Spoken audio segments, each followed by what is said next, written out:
Welcome into another Game Rewind as we take you back through the best LakePoint Sports had to offer in 2024. And today it's a return to the National Program Invitational and a quarterfinals matchup between SmarTense, the show, and Aces National in a talent-rich 16U division. I'm Cory McCartney. That's Grayson Rosen. And Grayson, when we're picking these games, the talent level is always the foundation. And with 3 prep baseball All-Americans and 13 committed players in all, this may be the best and most star-studded game that we've done yet. Yeah, it was obviously when you look at the different names across the list, and some of these guys who aren't committed are guys who are going to be committed at the highest of levels over the next couple of months. So this is certainly one of, if not the most star-studded cast we're going to see in one of these games. All right, so let's take a look at the lineups. Again, we're going to see SmarTense, the show, against Aces National.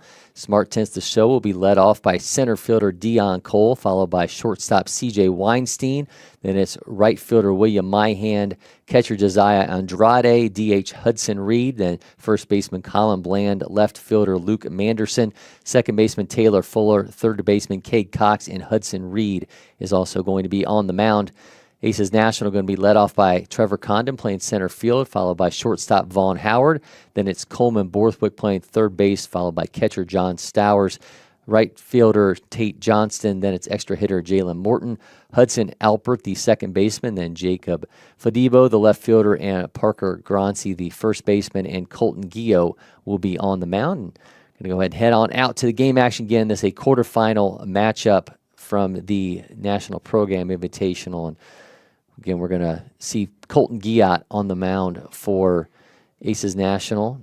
Going to be taken off against a SmarTense team that will be led off by Dion Cole, CJ Weinstein, and William Myhand.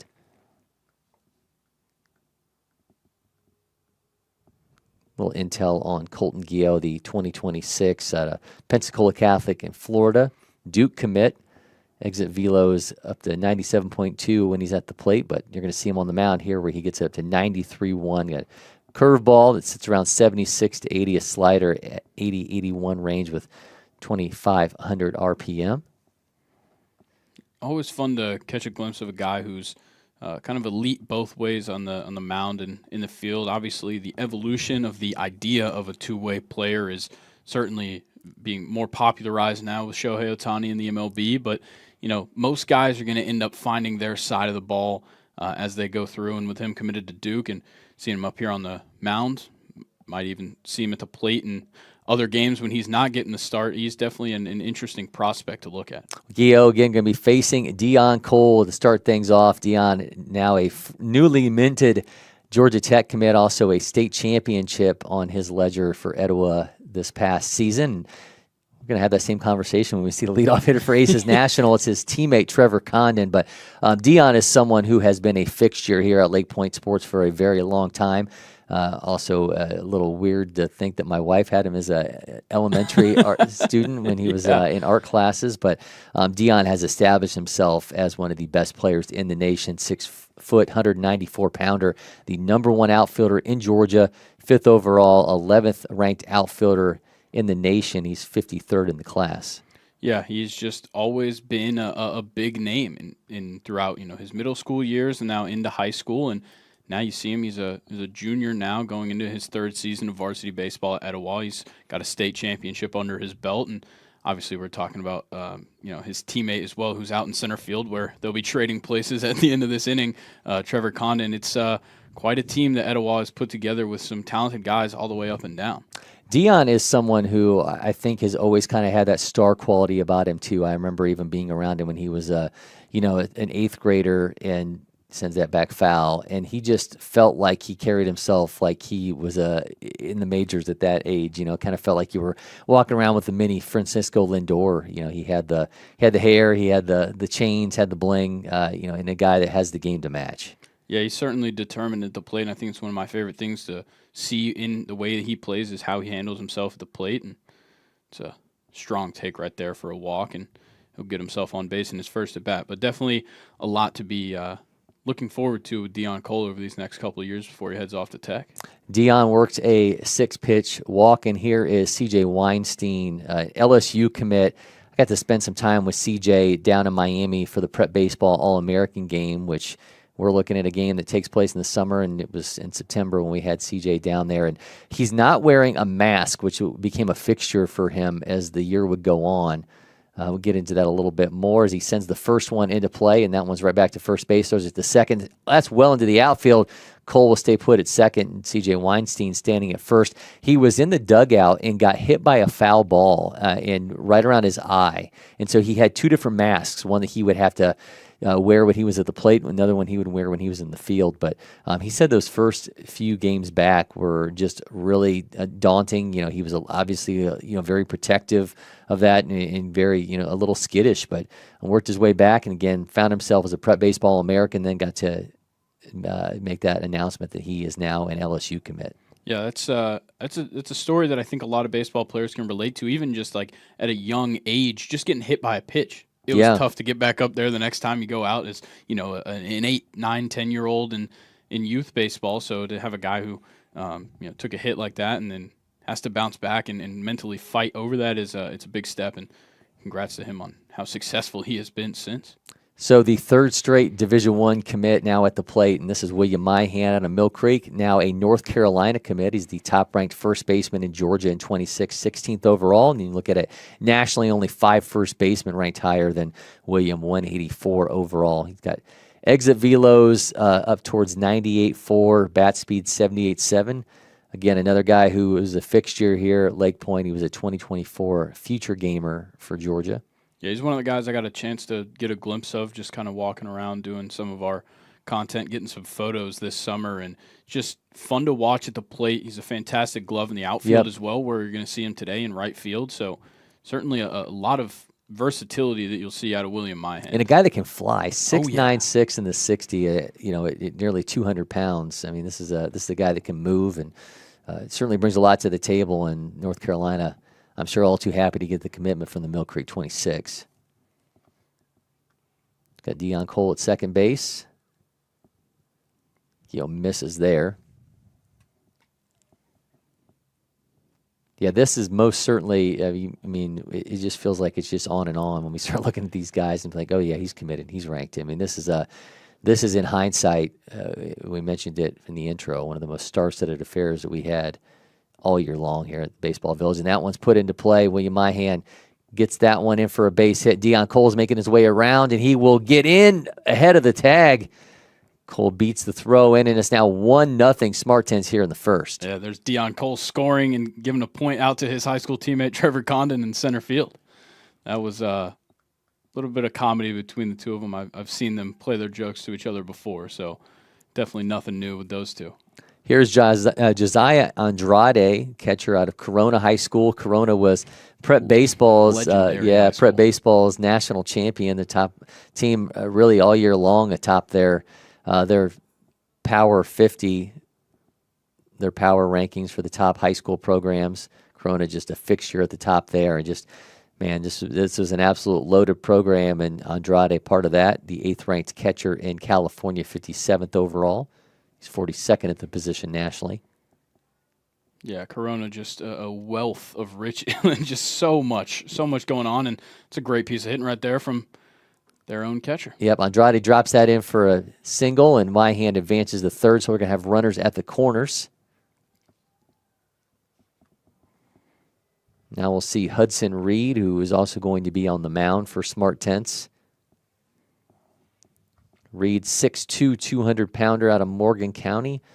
He's ranked as a third baseman. He's second at the position in the state of Georgia, 23rd overall. He's 344 in the nation and the 21st-ranked third baseman. Again, we'll get to see him here shortly on the mound, but at the plate he's got exit velos 96.7, bat speed is 77.3, so this is another guy who can do some major damage, and so far so good for SmarTen's and seeing Gio on the mound. Yeah, the big name from a Morgan County team that's kind of a fixture in Georgia baseball. They've always got a couple of guys that are making a name for themselves, stayed up there around the top 25 in the state all year, so definitely a big piece of this lineup here for SmarTen's today. Drops that in for a strike. Start off Reed. That one at 78 in the breaking ball. And Gio, pitching-wise, isn't necessarily missing his spots, it seems, just looks like he's hitting the strike zone and making SmarTense hit, and they're making him pay for it. Yeah, good hitters will hit. We're seeing them do that even against the pitching of a Duke commit here early in this one. Sends that one foul and make it 0-2.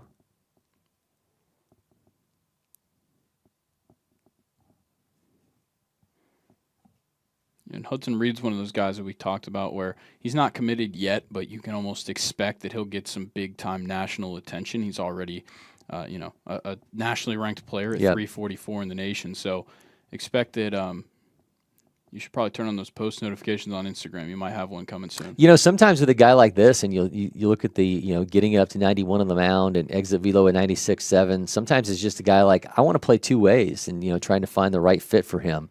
Not necessarily saying that's the case for Hudson Reed, but I have talked to other players in the past who maybe they're seen as one thing over another, and they're going to wait it out until they get the opportunity they want. But Reed unable to capitalize there, and he's walking back after a strikeout. And now we're going to see Colin Bland. Colin out of Houston High School in Tennessee, now a Vanderbilt commit. He was here for the 24 feature games. He was also here for the 23 feature games and the 2022 junior feature games. Yeah, he's found his way to LakePoint quite a few times since about 2021, and he's certainly here to make a statement every time. We talked about he's from Houston, Tennessee, which is, I believe, just outside of Nashville. I could be wrong, but a fitting commitment for him to Vandy, and excited to see what that means for him going down the line. Well, the 6'2", 225-pounder got a 1-0 count, and I'm going to say that one hit him on the shoulder, on the elbow, excuse me. So Bland going to make his way down to first base.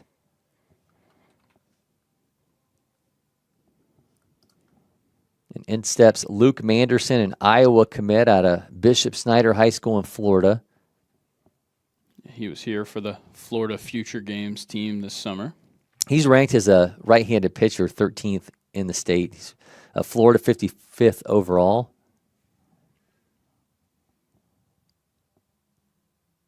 Swings through the first pitch, may have been the best pitch that we've seen out of the hands of Guillot as he gets him swinging through a 79-mile-an-hour breaking ball.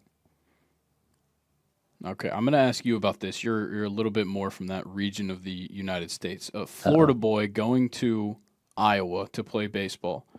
Is that beginning part of the year in February going to be the worst time of his life? Oh yeah, yeah. I hope I've not been or seen Iowa's indoor facilities for baseball, but I hope they're nice because he's going to be spending a lot of time there because he will not be on the field in February in Iowa City. That's got to be a bit of a rough adjustment for some of these guys. Ropes that one to left field. That's going to be down for a base hit. Here comes one run. Another run is going to hold. So it's going to be 2-0 SmarTense here in the bottom of the first inning. And I talk about this all the time with Iowa, too. It's such an interesting situation because they don't even start their high school season until, they wrap up the high school season 1 week before we have feature games here at the end of July. So it can't be that much better for the Iowa baseball program. I'm sure let's get away in February, March. Let's go play somewhere warm. So I'm sure they will be far away from that state at the beginning of the season. This has been a huge inning to start things off for SmarTense. This is exactly what you're looking for out of your lineup in such a big game. You know that the other team's got the talent to keep it with you. Going out and immediately finding momentum is a huge asset, and you got to use it in your favor throughout the rest of this game. Taylor Fuller from Holy Innocents at the plate, a guy that we got to know this past summer, a really fun, energetic kid, and he's certainly looking to add some more energy here for this lineup. Throw down to third. They got him on the back pick in the throw, so Fuller's AB will have to continue in the second inning, but SmarTense got themselves a 2-0 lead as we roll along from the MPI.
Trevor Condon will lead things off, followed by Vaughn Howard and Coleman Borthwick as we move to the bottom of the first inning in this game rewind from the National Program Invitational. See Condon doing his typical little jump into the box. The Tennessee commit, again, teammate of the now guy playing center field for SmarTense, Dion Cole. Condon, a guy just like Cole that we've kind of watched grow up before our eyes in terms of a player. He has established himself as one of the best outfielders in the country, the 5'10", 159-pounder. You got about guys that can move 6'6" in the 60 for the 2024 Future Gamer. Yeah, it's an unbelievable number to see. See a little bit of it on display right now, making a grounder to second base look like a hit to the shortstop. Yeah, making the routine look anything but. Has had to be a little bit quick with the decision-making there to get that to first for the first out. So Condon out on the ground out, and here's Vaughn Howard. And Vaughn Howard, certainly an interesting player when you think about a 2027 who's playing up against some really strong talent here. That's the Pensacola Catholic shortstop, who's the 81st ranked shortstop in the nation. He remains obviously uncommitted. He's got a year ahead of him before he can do that, and he was here for the 2021 Junior Future Games. I got a pretty strong bet that Vaughn Howard's going to be here this next summer representing Florida during the real Future Games. Kind of lucked out on that pitch right there. It seemed like Reed kind of hit his spot that he wanted and looked like it might have been a strike. His catcher just didn't quite hold on to it and got away with the ball right there. Well, the count is now 2-0 to Howard. Now, this is a guy, 6'8", 960. Exit velos are in at 98, bat speed 74.7, 5'11", 185-pound righty. A little bit of issues holding on to Reed's offerings. I think this is one thing you run into sometimes, Andrade that we talked about from California, from Corona, and then Hudson Reed from Morgan County. These guys probably haven't gotten a chance to practice together all that much. They maybe threw a bullpen before the game, but it's one of those things you don't really take into account all that much. Howard puts that in play. First baseman has it, flips it over to Reed in time for the second out. I mean, Andrade's used to handling some ridiculous pitching. True. I mean, he's got Seth Hernandez, who hits triple digits that he's caught more often than not. You got guys like Brady Ebel out there at Corona, Billy Carlson, some guys that can absolutely run it up there in terms of velo. So he is more than accustomed to handling some high level arms. We'll see how he does for the rest of this game, but off to an interesting start behind the plate. But bring up Coleman Borthwick to the plate now. Yeah, big Coleman Borthwick, 6'6", 254 pounds. Man, this guy, an absolute monster on his way to Auburn. It's funny to say now because we've seen how the MLB has just evolved and how players' physiques have evolved. That now looks like the MLB frame. Yeah. That's the kind of guy you see and you're like, oh, he looks just like the guys I watch on TV, and you'd be surprised because he's 6'6". That's the kind of guys you see playing offensive line, height-wise, or maybe a big tight end. But Borthwick just stands there and takes it as he gets hit in the back. And I had a chance to again, guys, talking about the Prep Baseball All-American game, got to spend some time with Coleman down in Florida. And man, we're not going to see him pitch today, not to give anything away, but he's a guy who has an absolute cannon strapped to his shoulder, and Auburn getting a guy who can get it done on both sides of the ball. Yeah, and they've got this guy coming to the plate as well, another Prep Baseball All-American, John Stowers, who we saw with a fantastic throw down to third base to end the last inning. One of the best you can find behind the plate right now. Well, according to Prep Baseball, the very best in the class. He's the #1 ranked catcher. Obviously, he's the #1 ranked player in Alabama, 19th overall in the class. Pop time's down to 187. We saw him showing off that 81-mile-an-hour catcher velo, but he's at the plate now where he can run it up to triple-digit exit velos. Ball gets away from Andrade, but Borthwick will stay put. I love seeing players kind of evolve, and you watch Stowers go from a 2021 junior feature gamer to 3 years later becoming a Prep Baseball All-American. I think that's one of the coolest pieces of what Prep Baseball does, is identifying these kids early in the process and then watching them evolve and transform into the players that their initial scouting says that they are. I know Talking to Austin and David Sharp down in Alabama, they are so high on John Stowers, and for good reason, and then you get to see him kind of become that at a national level. That just kind of speaks to what prep baseball is capable of. Yeah, it's so much fun to see guys go on that full path. I know Hudson Graham from Georgia, he's talked about it quite a few times. The path of Cooper Underwood is a perfect example of seeing those guys kind of just play the prep baseball pathway. Well, Stowers grounds out and going to strand one. Aces National does. SmarTense continues to lead 2-0. We'll be back from our game rewind. At Academy Sports and Outdoors, you'll always find more fun with great brands at the best prices. More of this, and this. So you can get together for a little of that, and a lot more of that. And even some of that, and that's good. Have more fun with great brands at the best prices. Only at Academy Sports and Outdoors.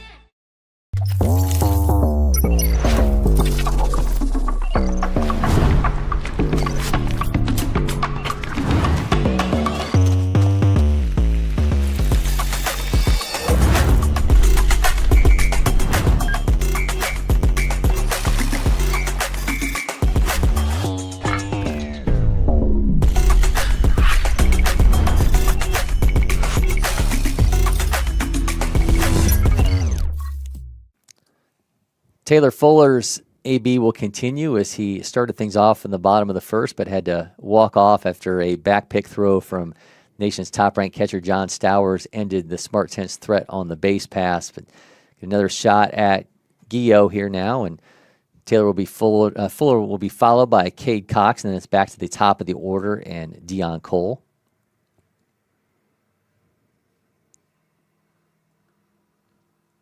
See what Gio has on the mound this inning. We talked about it a little bit while it was happening, but he gave up the 2 runs, but he didn't necessarily look bad. He wasn't losing control. He wasn't walking guys. Didn't get errant. It was just he hit the zone, and we talked about it. The talented hitters are going to hit the ball, and that's exactly what they did. They just put it where the defense couldn't catch it. See how he does, kind of fighting back from a bit of an early slip up. Misses wide there to Fuller. We would see Fuller later on this summer playing for Georgia Roadrunners. We had him a few different times, and I mentioned just a joy to be around and a kid that brings a lot of excitement and personality to the game. Miss. Yeah, and we're talking about these star-studded lineups. He's not necessarily a guy with a lot of national attention. He's ranked number 76 in the state of Georgia, but you can tell what he brings to this team. He brings, obviously, a talented player, but also a fantastic morale boost to the whole lineup when he's out there. And he's a hard worker, and he's going to play up to the players that he's with, and I think he does that perfectly for SmarTense. Sometimes I think, too, with these with these teams, especially when you get to the level of talent that these crews like SmarTense and Aces National has, guys who are shortstop maybe don't necessarily want to play second base, and the game doesn't always translate well to second base. But Taylor Fuller is a guy who can play both of those middle infield positions. So I think he has a certain value set to a program like this, even though he may not have that national ranking. His position versatility adds a lot to the lineup. Yeah, you'd be surprised if you go back and look at some of even just the best shortstops coming up through the minor leagues, going into the majors, how many of them end up at a different position. Yeah. Now, you have got like Jose Ramirez. They said that when he came up for the then Indians, now Guardians, when he came up, he was just holding the spot for Francisco Lindor, is what they said. And then he moved to third base. He's one of the best third basemen that's been in the league for the last 10 years. So a lot of guys end up making a position change. So sometimes maybe it plays well to be open to trying things out, and Taylor Fuller's trying out second base already. Yeah, Cade Cox watches that one bounce to the backstop, and Cox out of North Paulding High School in Georgia. We can go out here and have a word with Gio. I can't wait until the comment section lets us know how much we have butchered his name. Yeah, I think there's there's a few names throughout these game recaps that we've done, and even the ones that we will be doing down the road. We're going to continue to slip up. I'll go ahead and hand up say that is going to happen, and it already has. It's a little easier. It's a little easier during the actual live events when you can just go up and find out how you pronounce a kid's name. Yeah, as opposed to doing it on the fly, but doing the best we can here. Watching Colton on the mound. I guess we could just start calling him Colton. I don't think there's another one in this game. So. No, I'm gonna stick to Gio though. That's how we're pronouncing the Duke commit's name. So back to work against Cade Cox, the 20th ranked shortstop in Georgia, but he's playing third base today. Again, we talk about position versatility. Yeah, SmarTen's doing a lot of that with this lineup. We talked about William Myhand as well. He's playing out in right field. He's ranked as a first baseman. A lot of guys just playing their role, playing wherever they have to just to get into this lineup. Gio trying to get something rolling here. Got himself a strikeout, but primarily it has been balls in play and trying to stop SmarTen's from running wild on the base pass. That is in for a strike.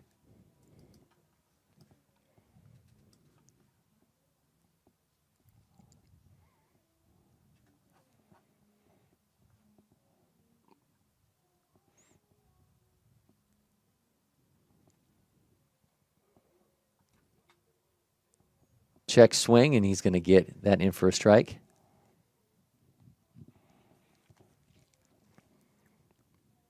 Always music playing throughout here at LakePoint Sports. We got Christmas tunes playing in the background now, so we'll have to talk favorite Christmas tunes in a little bit. Sends that foul. Look at the umpire just ripping one back to the pitcher. Love to see that. That's right. We should get umpire velos, right? Like you should have throwback velos on the umpires. I'm sure they would love that. They're always bragging. I hear them walking around bragging about how well they do things out there on the field. Maybe we should get them some stats. Count is full. Pops that one foul. Continues to extend this at bat, and he looked at 3 straight balls, and now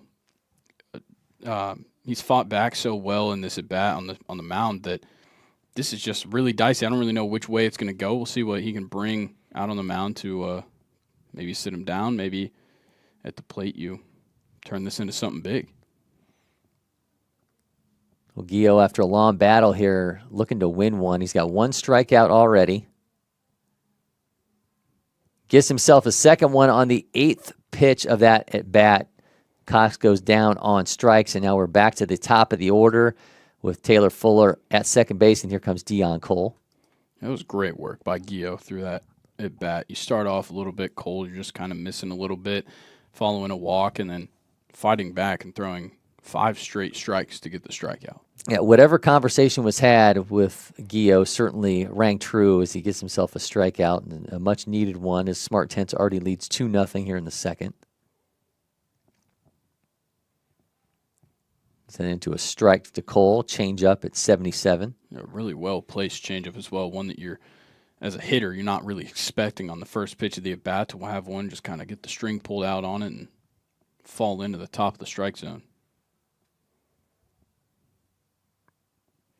Runner taken off, and Fuller gets in. Ooh, that was a real close one. Looked like he might have got to the outside of the tag, and when he brought the tag down, he maybe missed him.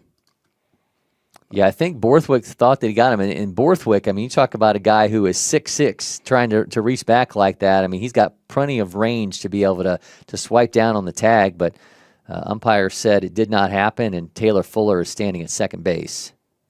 Or third base, excuse me. Looks like they're going to have a quick meeting. I don't know if our home plate umpire necessarily had an angle to make enough of a judgment call to overturn this call. I think if anything, you'd have to go off of our field umpire's judgment here. Yeah, and they do. All right, so Fuller is safe, so he'll be standing at third base. So SmarTen's, after the steal, is 90 feet away from their third run of the game. Let's see if Dion Cole, the Georgia Tech commit, can cash in and get that run.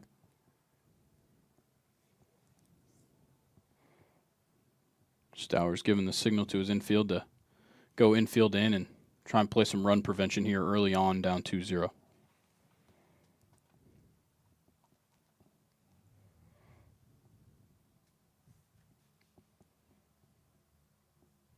Gio delivers, and Cole swings right through that one. Yeah, that long break maybe got into Deion's head just a little bit while he was in the box, just a little bit antsy to get out there and make something happen. Yeah, the changeup has been a pretty strong pitch in this inning for Guillot. He's gone changeup, fastball, changeup so far to Cole. Let's see what he does here in a 1-2 count. Got the wind picking up out there in the That's right. outfield. Goes back to the changeup and gets Cole to bite, and he'll go down on strikes. Back-to-back strikeouts now for Guillot, and there's now 2 down for C.J. Weinstein.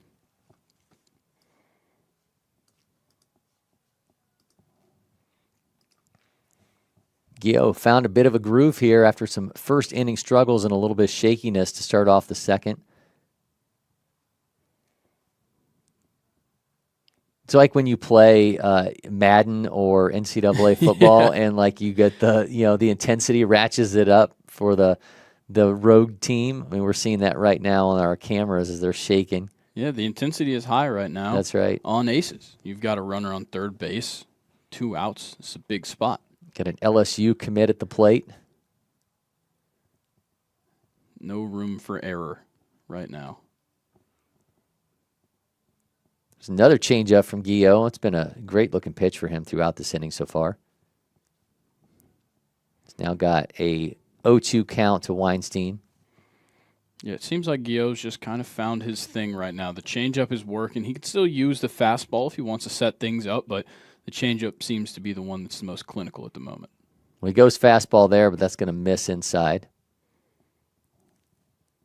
I think that might still do a job there, kind of backing Weinstein up off the plate just a little bit.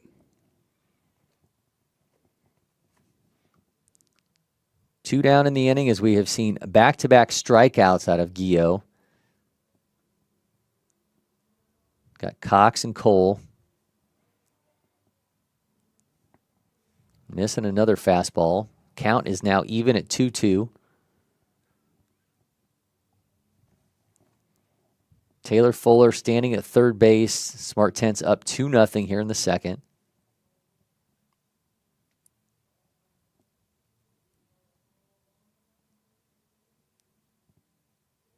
Goes to another changeup. Weinstein ends up with a sword in his hands, and back-to-back-to-back strikeouts for Guillot, 3 to end the inning and the SmarTen's threat. We'll be back with more from the National Program Invitational. Where is it written? Only grill burgers? Nowhere. That's where. Now throw on some sausage. And keep it juicy. Boogie, woogie, jam, slam, bust the dialect, come the man in command, come. Flow with the sounds of the mighty Mike.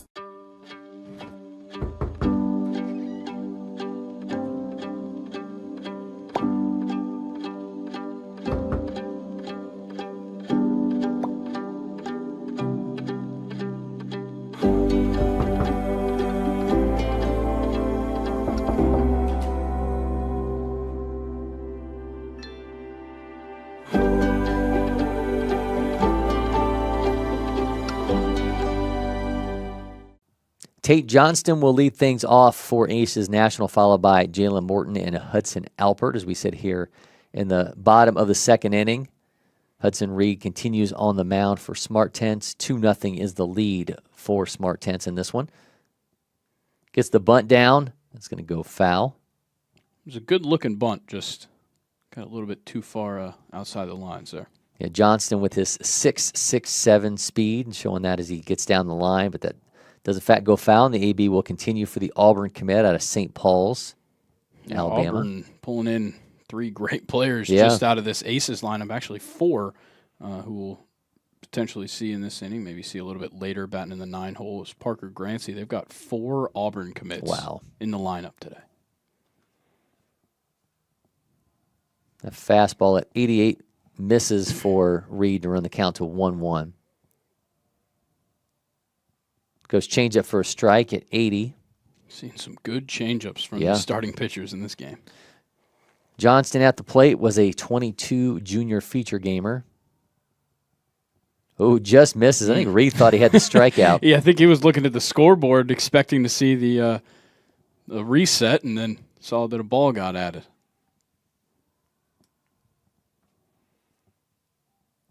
Oh. Well, hits Johnston in the back.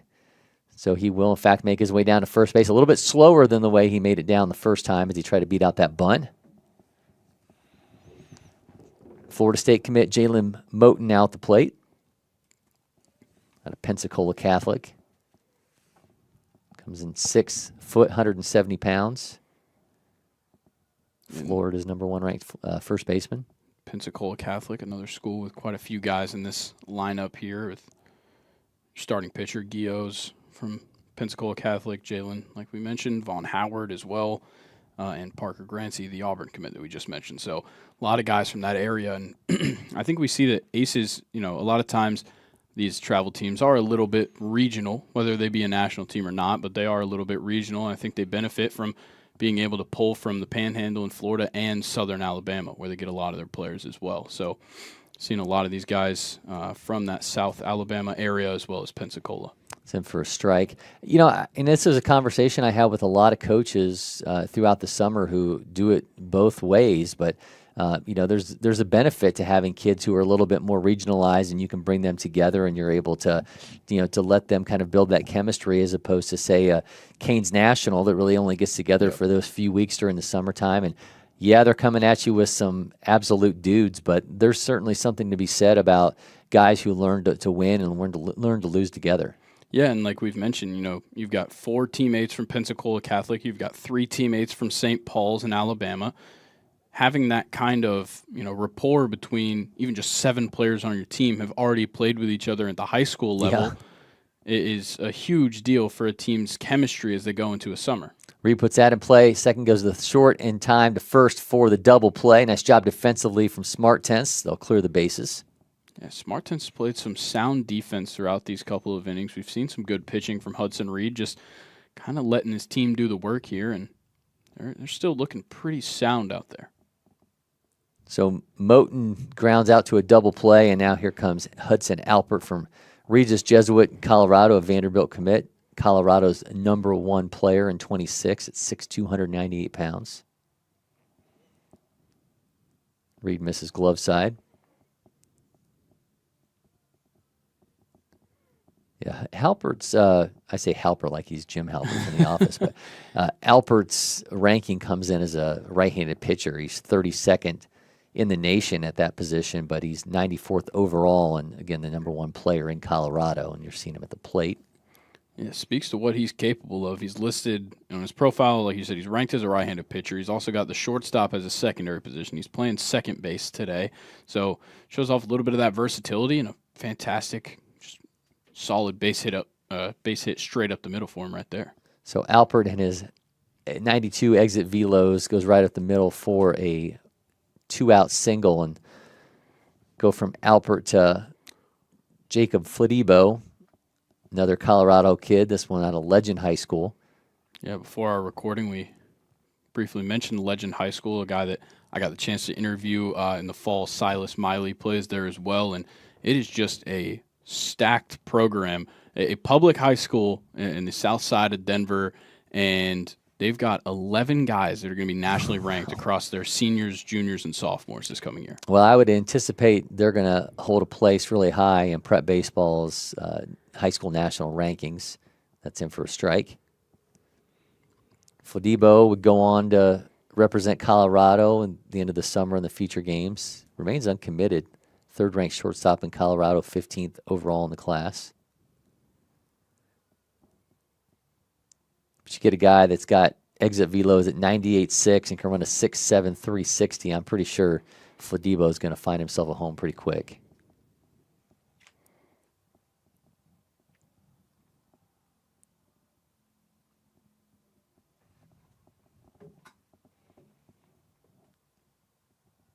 Colorado, and another one of those states where we talk about it with Iowa, you wonder, the amount of players them coming down here to get some action with Aces National, primarily a Florida squad, but crucial for these guys to get in front of the scouts as frequently as they can, because certainly, Colorado, we're not talking about the wastelands, but it is a place that maybe not as scouted as Florida, Georgia, Texas, and California. Yeah, I think with Colorado, and we got the chance to talk to some of the guys from Rocky's scout team as well early in the summer. It seems like a lot of the scouting is kind of in a couple of big cities, but there's a lot of untapped parts of Colorado that you're not seeing. So obviously, Legend High School right outside Denver, I'm sure there's guys showing up to every game. Oh, but, sure. You've obviously got a lot of guys out there in Colorado that are maybe yet to be seen on the national level. Maybe they just, there's not a travel program in their area that's, getting down here to LakePoint to show off in these prep baseball tournaments, but still got a lot of talent in that state. Big swing as that one goes back, foul for Fladibo.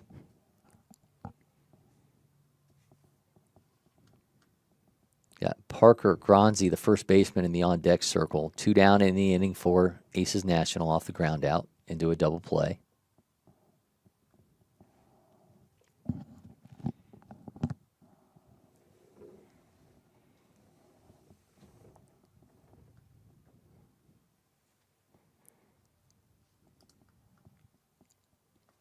See what Reed has to offer here. That one's in play. Short has it. Long throw across the diamond. Oh, it's going to get away from him, so he's going to be standing at first base that hits off the first baseman's mitt. Yeah, it was well played by C.J. Weinstein over there at shortstop. Just a one bounce, a bit of a tough hop there for Colin Bland over at first base. So Bland unable to glove it, and there'll be runners at first and second with 2 down. Bring up our fastest guy on the field today, Parker Grancy, a 6.54 60. Wow. For the Auburn commit. I'm sure if you told Trevor Condon that was the fastest guy on the team, he'd love to have a post-game race.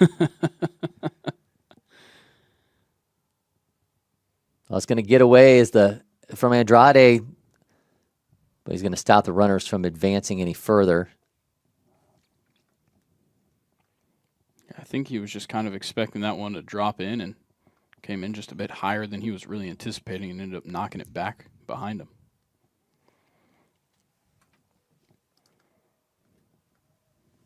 Andrade listed at 5'7", 165 pounds. You've seen him behind the plate. And, that is every bit a fire hydrant of a human being back there. Yeah, that's the catcher build. If I'm looking for a catcher, I'm looking for a guy who's a little bit shorter, but it's going to be a wall behind the plate. You like that more than you like a bigger guy like a Maurer or, I'm looking for like Williams Astudillo behind the plate. Okay. Shout out to La Tortuga. Yeah. Well, and it's funny how many young catchers you talk to where they all looked up at Yadier Molina. Yeah. That's another guy, built the same way. That one's in play. Weinstein has it, throws to first to Bland. This time they get it and deny. Aces National, the run 2-0 continues to be the lead for SmarTense when we continue from our game rewind. Next. Stop. We got it? No. Keep going. Again. Next. If you don't pick one, Oh, you have time. Am I keeping you from your job? Next. I don't even know where I am anymore. Stop. Do we finally have it?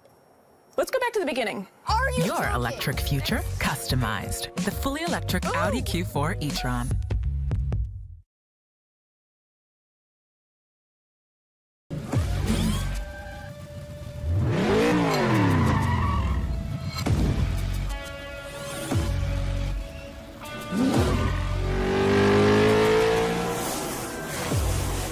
Making every second count.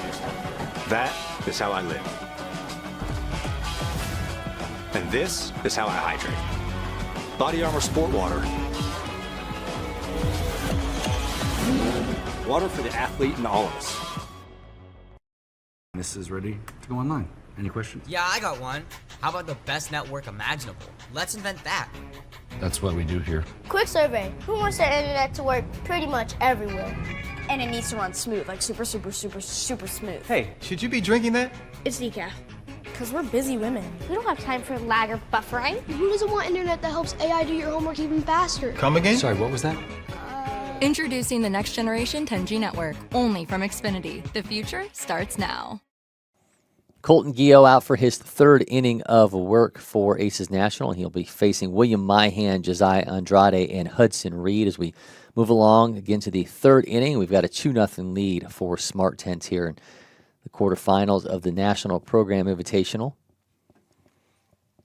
Interested to see. This is a fantastic part of SmarTense's lineup to be coming up here with my hand out of the 3-hole coming up to the plate. But we've seen them, put on some strong offensive showings in the first 2 innings. Obviously, the first one they get the 2 runs up on the board, and then the second one they constantly had a threat. It was just a great way to fight back and get 3 consecutive strikeouts for Gio on the mound to get out of it. But they had Taylor Fuller waiting in the wings on third base for 2 straight batters. So, we'll see what they're able to do here again on the offensive side. Maybe creep back in and grab a few more runs. There's that changeup again from Gio to run the count to 0-2.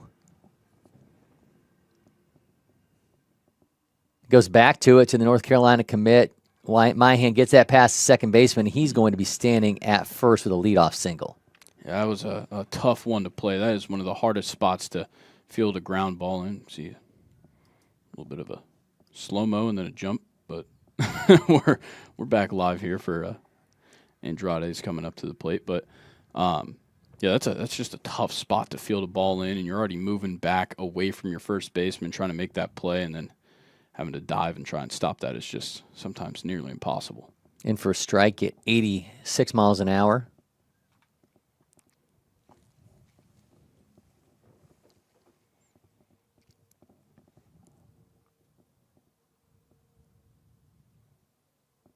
Myhan can move. Gio trying to stop that from happening as he throws back over to try to keep the outfielder at bay. Andrade with the quick swing to send that foul. That another fastball at 86. So now 0-2. See if he goes back to that changeup. This is one of the first at-bats we've seen early on here in this inning where he's actually thrown 2 straight fastballs. Trying to keep the opposing catcher guessing.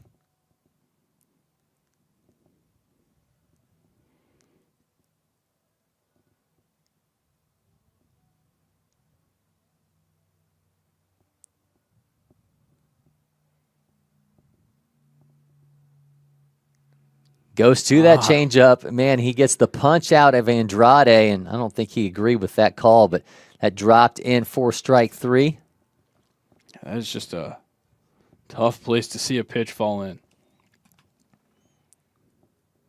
Opposing pitcher Hudson Reed now at the plate. Runner at first, 1 down.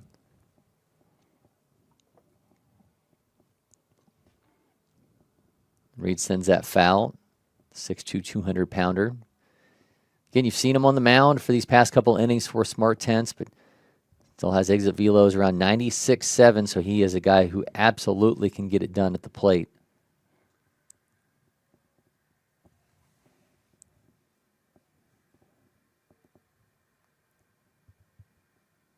Stowers with a back throw to first.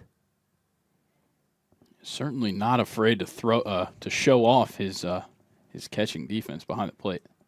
Well, if you were the #1 catcher in the nation, would you be afraid to show it? I'd be thrown down every single time. Yeah. If I had that kind of ability, I'd have to show it off as much as possible. So respect to Stowers for even just holding back sometimes. Another strikeout, back-to-back Ks for Gio as he gets Andrade and Hudson Reed. There comes Colin Bland with 2 down.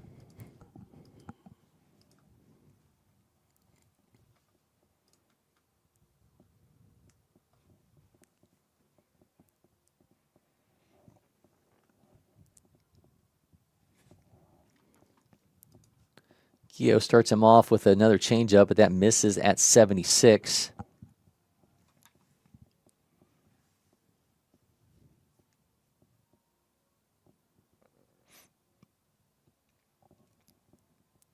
A miss on the fastball at 87. A very close miss. 1-1 the count. The intensity meter starting to ratchet up again on this one. And a 1-1 count. Oh, he swings through the fastball at 86. Count now 1-2. It's one of those swings where if he would have gotten a piece of that one, it might have been in the parking lot.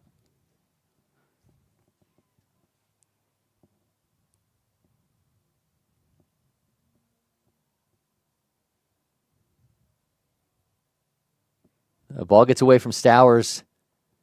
My hand's going to move at second base easily. Just kind of lost hold of that changeup on that one.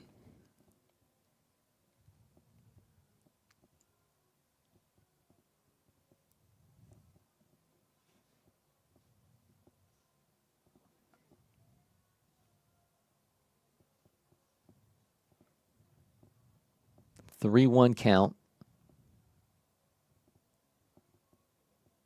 Misses inside, so Bland works the walk, and I have him at first and second now for Manderson. Yeah, so in this inning, 2 lefties, 2 righties. 2 lefties, you get a single and a walk. 2 righties, both go down via the punch-out. See how he does here. Gets another righty up to the plate. So he's got the Iowa commit Manderson at the plate now. 2 runners on. 2-0 already the lead for SmarTense.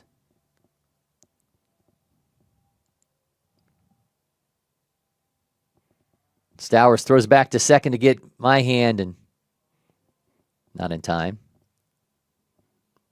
That's that talent we're talking about with Stowers behind the plate. You don't even think that a guy's going to try and throw down to second after he just dove out to the side to make a great stop on that. And you know what that throw looked like? That looked like a route to a wide receiver where you just put the ball where you think they're going to be and they meet it there. Yeah, because his second baseman was a little bit out of where he really wanted him to be, so he was just kind of leading him to the tag as well. So yeah, that's that difference that you don't really see out of some catchers that aren't as well trained potentially as Stowers, but he's certainly got it going on behind the plate. Well, he's a guy who I'm sure MLB scouts are going to have their eyes on as we get a little bit closer to his availability to be drafted, because he's got all the makings of a guy that can absolutely get it done behind the plate. Certainly a lot to dream on when we talk about Stowers.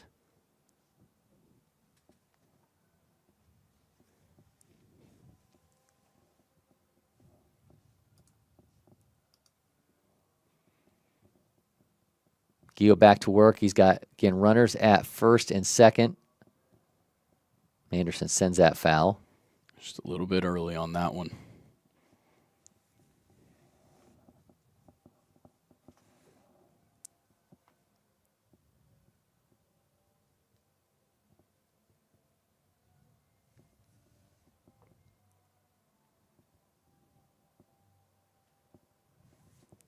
Holds as that misses glove side.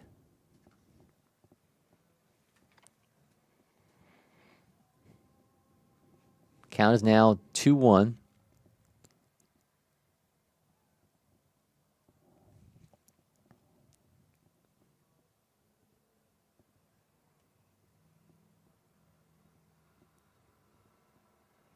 Swing and a miss at 86. Makes the count 2-2.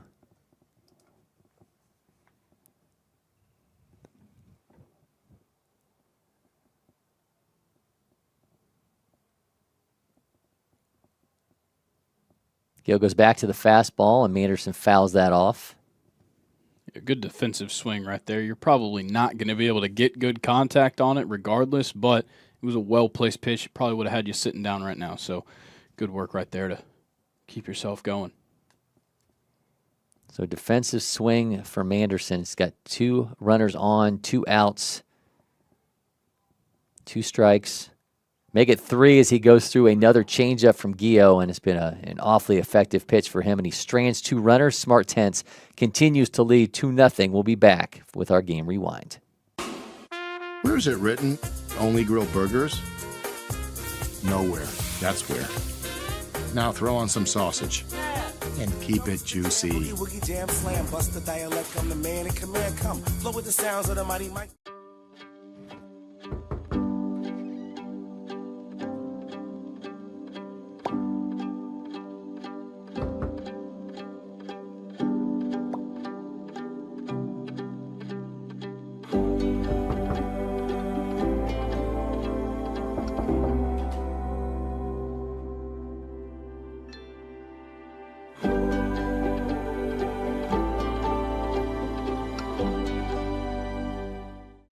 Trevor Condon leading things off for SmartTense. They lead, again, 2-0. Hudson Reed back on the mound for another inning of work for SmartTense. Let's see if Aces can finally get some offense rolling here. We've kind of been waiting on something to break through here. They've looked good at the plate. Just good job by Reed. Just some good defensive moments behind him and just not really giving up too many walks either and giving him a free pass. So see what Aces has to do here on the offensive side to bring up the top of the lineup, and hopefully that's the part of the lineup you'd like to see really show off. Yeah, getting their second look at Reed, so you always wonder how that's going to play out, and Condon watches that for a strike. Puts this one in play over the top of the glove of Reed. It nicked off his glove. Second baseman has it and is not going to be able to make a play, and that's one of those circumstances where maybe the pitcher slows things down a little bit, and Fuller unable to get to the ball and make the throw to first, and Condon's going to start things off with an infield single. Yeah, it's one of those as well where a guy like Trevor Condon loves one of those. He knows he can fly down the first baseline. He's going to make him make a tough play, and a lot of times a play like that is when you make a second baseman or a pitcher really rush themselves because they see you flying down the base paths and they're more prone to make an error. So Condon knows if he flies down first base like usual, there might be a chance he's standing on second. Well, you can't knock Reed at 6'2" for thinking that he's going to be able to jump up and make that stop. But just instinctively, I think it's so hard for a pitcher to back off and be like, you know what, my defender's going to be able to make an easier play on this if I don't deflect it or don't slow it down. But certainly didn't play out in SmartTense's favor there as Condon's able to leg that one out. You got Von Howard putting a good hack on the first pitch he sees here, but it goes foul.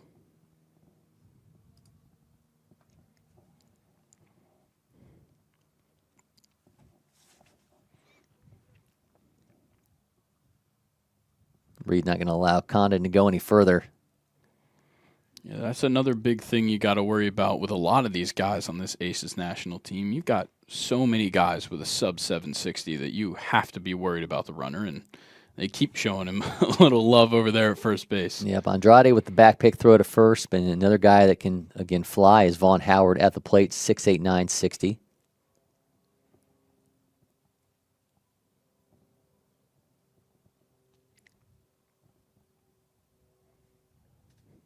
Yeah, 6 guys in the Aces National lineup with a sub 6'8" today. Sorry, sub 6'9".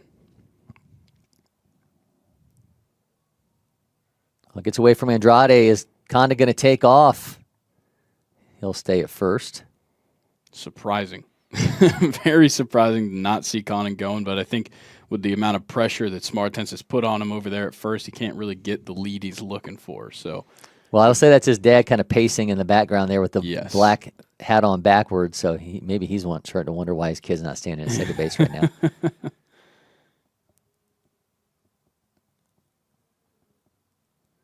Puts that one in play. Well done to eliminate the double play. The throw back to third. They're going to get both of them. Strange situation here. Of course, you got the runner at first in the long throw, but so Condon will stay put at third, looks like. Yep. Yeah, they call him safe. Seems like he ran into C.J. Weinstein as he rounded second base, which obviously impeded in the baseline for Condon to make it to third base. Well, Aces National is close to their first run. I think we might have a conversation here about what happened and why Condon continues to stay at third.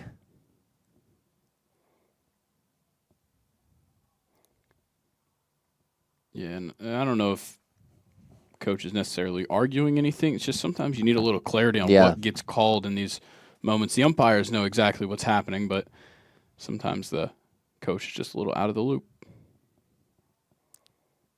Well, look, I mean, you're talking about, a quarterfinal game and one of the biggest tournaments of the summer, and you obviously want to understand exactly why this is happening. Exactly. If I had to assume, based on the conversations that are happening right now, it's that Weinstein was in Trevor Condon's established base path, and therefore Weinstein had to move out of Condon's way. which is heads-up work by Trevor Condon. First of all, they ran a hit and run right there, which allowed him to round second base, and then he rounds second base and sees that Weinstein is just kind of standing, waiting, and you don't necessarily want to dodge him because you know that's going to slow you down, so you kind of have to play the game there. So now you got a runner in scoring position, even further in scoring position for Coleman Borthwick, the Auburn commit.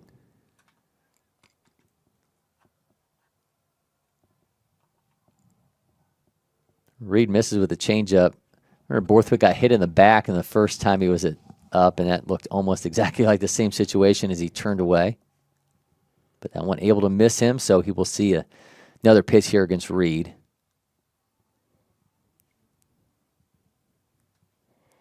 One bounces in front of Andrade. So with a guy this tall, you have to, makes me curious. Could they not find him long enough pants, or is that just a style choice? I think it's a style choice. That one's going to get away from Andrade. Is Condon going to take off? He is. SmarTense gives up the run, and Aces National cuts the lead in half, now 2-1. Well, there's the speed and the base running that we were looking for from Aces National. They finally get some guys on base, really just one guy on base, and gets himself all the way around the base paths, and great work right there by Trevor Condon. Just some heads-up base running throughout that visit to the plate. So Aces National capitalizes. It's now 2-1. Borthwick watches that in for a strike. See what he can do here. Obviously, a guy who doesn't even really need guys on the base paths to make an impact, but see what he can do here with one out. Sends that foul.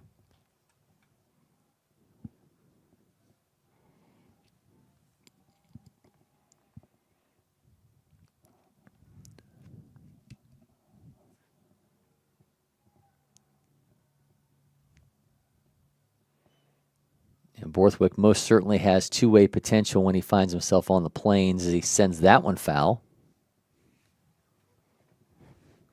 Next pitch will be the 7th of this AB.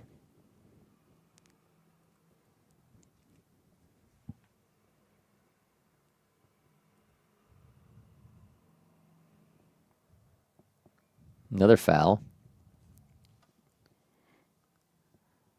And for the opposing pitchers facing Borthwick, I think sometimes it's just hard to decide where you want to put your pitches because, yeah, you can back him up off the plate all you want, but he could reach the edge of the lefty batter box. Rips that one right to the glove of Weinstein, so he goes down the line out. Yeah, All-American, lining out to an All-American there. A little bit of respect to be shown between the two. That's right.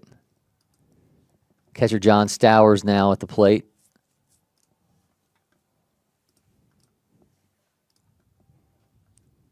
Stowers be followed by Tate Johnston if the inning goes that far. Changeup misses at 80 to Stowers.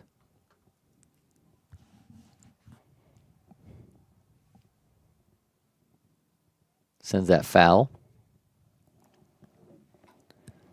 And Stowers, I know we've talked a lot about the defense for him behind the plate, but certainly not afraid to jump on one. He's got a exit velo listed at a cool 100 miles an hour. Changeup goes foul.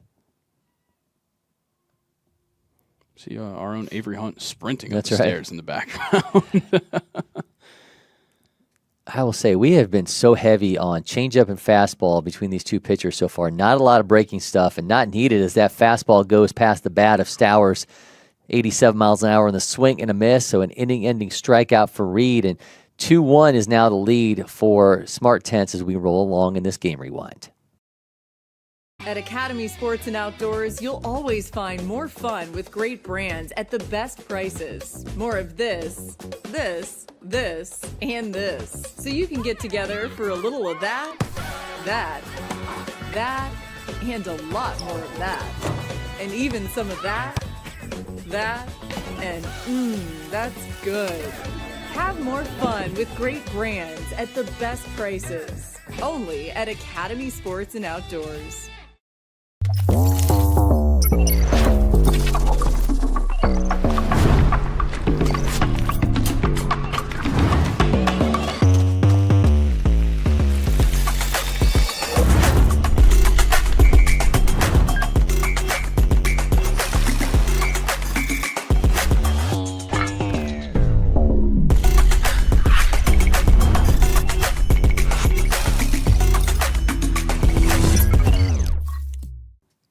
New pitcher on the mound for Aces National. Tate Farrell takes over for Gio. Farrell out of St. Paul's High School in Alabama. 10th-ranked outfielder in Alabama. Of course, we're going to see him on the mound now where he's up to 85 with a fastball, so works a changeup 76 to 77. Got a curveball that's set 72 to 74 and a slider in the 72 to 74 range. He's going to be facing off against Taylor Fuller here to start off the 4th inning. Yeah, Tate Farrell and Taylor Fuller. A little bit tough to keep up with those two. This relatively similar sounding names, but I think we'll figure it out here. Farrell starts Fuller off with a breaking ball that and he sends that one into left field, and that's going to be hauled in by the left fielder for the first out.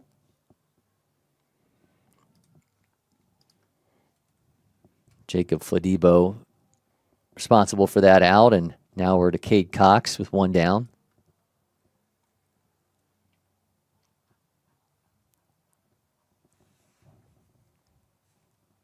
Cox, the third baseman. He'll be followed by Deion Cole in the top of the order. That's in for a strike from Farrell. That at 71. I wanted to see breaking balls. 2 of the first 3 pitches thrown by Farrell so far are of the breaking ball variety. Well, there we go. Well, it was an exactly oddity. It was an oddity to go 3 full innings without somebody spinning a curveball or throwing a slider, and we just saw a whole lot of fastballs and change-ups out of the hands of Reed and Gio. And I think sometimes it's just a matter of comfortability.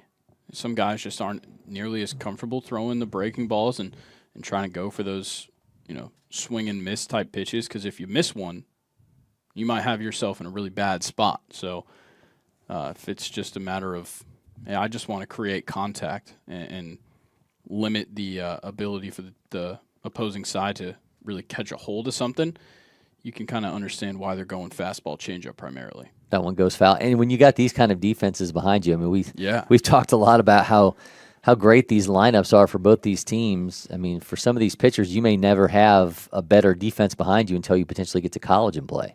Yeah, I'll tell you what, these guys aren't really just going to mess around and say, oh, well, this guy's a fantastic hitter. Let's make him the #1 shortstop or whatnot in his state. These guys have elite gloves as well, and that's what makes them such great, complete players, and why these guys are so highly ranked and highly regarded is that they do every part of their job. Ooh, man, what an absolute catch in right field, and, man, near a collision, but able to hold on to that as the second baseman cuts across. Wow, what a catch out there.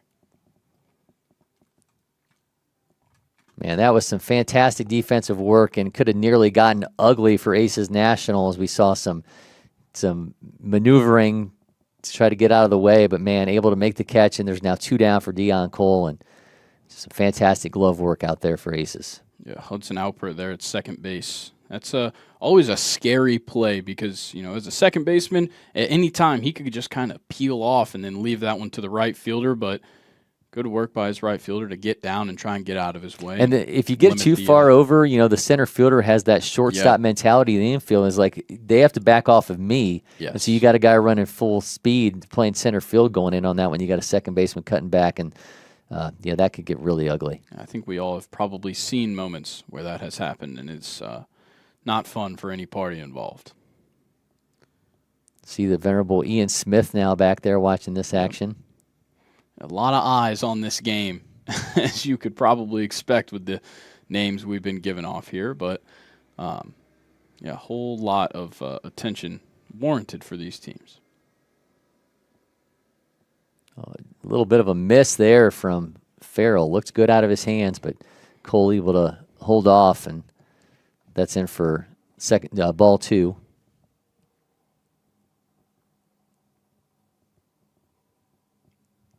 That was ball 3. That's now ball 4, and Deion Cole's going to make his way down to first base with a 2-out walk. Yeah, 2 free passes to this point for Deion.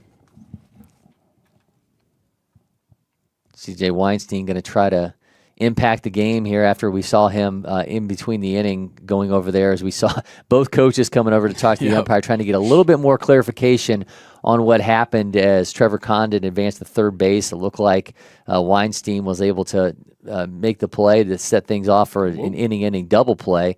But, of course, the call there appeared to be that it was an established running line, and Weinstein had interfered with the path of Condon getting to third, so he was standing at third and eventually resulted in the first run of the game for SmarTense. Yeah, had a bit of an odd thing happen here on that swing by Weinstein. He swung, and typically wouldn't be that you let go with your bottom hand on the bat. It's simply not the one that's going to come off, but it did, and I think it kind of spooked him a little bit. Had to go over because he's a non-batting glove player here, and I believe he probably went and got some grip spray or maybe a tiger stick to put on there. Miss from Farrell. We're going to run the count even.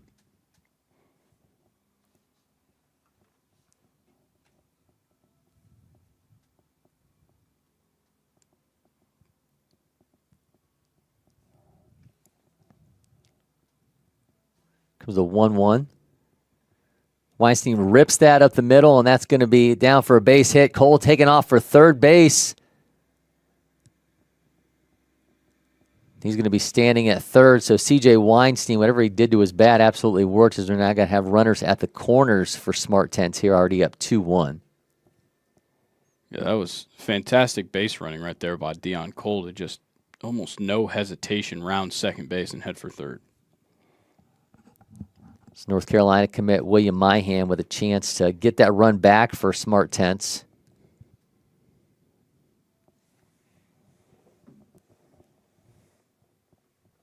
Two-1 is their lead here in the fourth. Yeah, best opportunity they've had since that big first inning.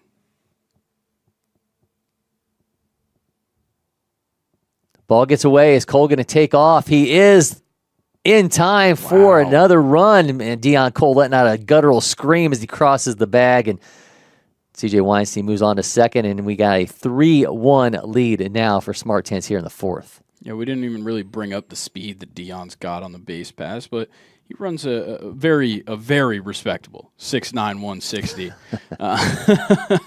I say that because we've talked about all these guys in the 6'6s, but you kind of forget sometimes 6'9", 1 is certainly MLB caliber. There's plenty of guys running one of those or slower that make it to the league. So good work by Dion, just getting in there and just flying into home and avoiding the tag of John Stowers.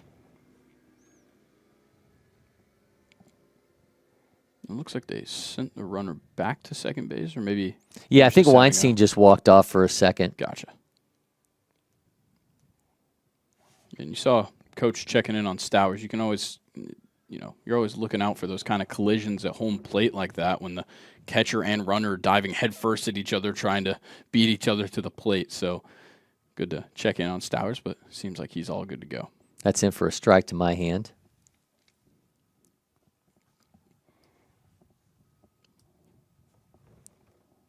Now the pressure, obviously it's not off of my hand here, but you had such a fantastic opportunity to score with a runner on third base.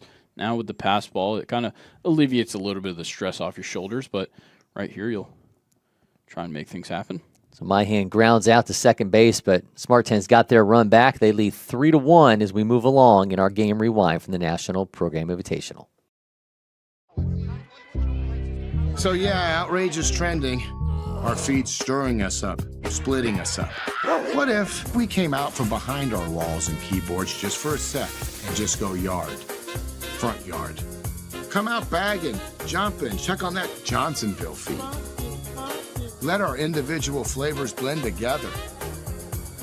Yes, block nobody, block party. Keep it juicy.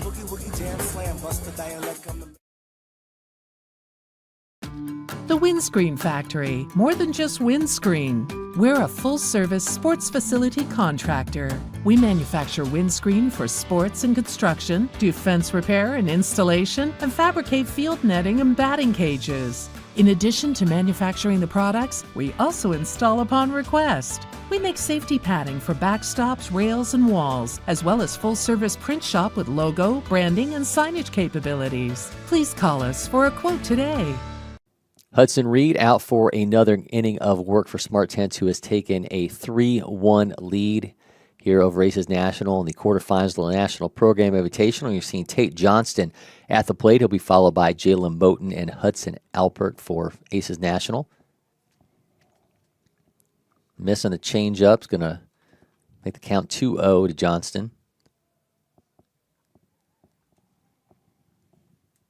Ooh, swings through that. 88 miles an hour on the swing and the miss on that fastball.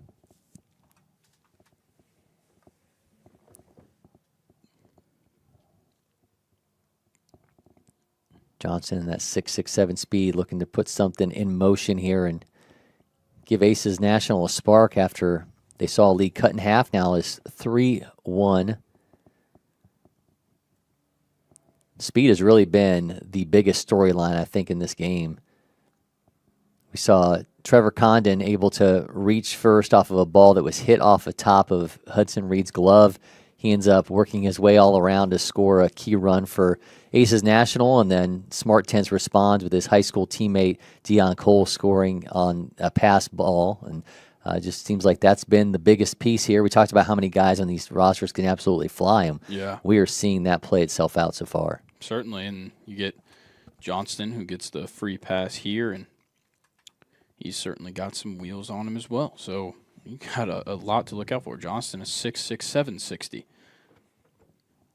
Florida State commit Jalen Moten, the DH. Try to get him to advance down the line. That's in for a strike at 80 miles an hour on the changeup. And we're still seeing some pretty good control out of Reed. I know he just gave up the free pass, but on all 6 pitches, he was pretty competitive there in that last at bat, and we'll see what he brings for Moten here.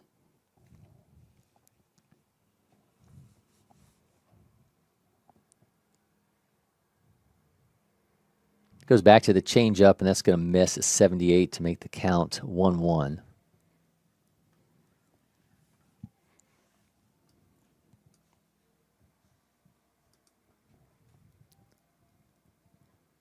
Oh, that's in for a strike. Moten can't believe it.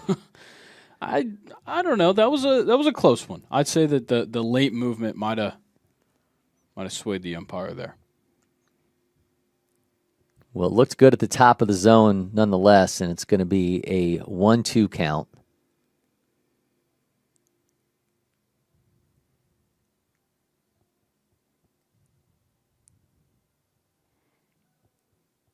Seen a lot of SmarTense trying to eliminate the stolen bases and done a pretty good job of stopping it from happening, but definitely takes a lot out of your pitcher and catcher to be constantly throwing back to first and second.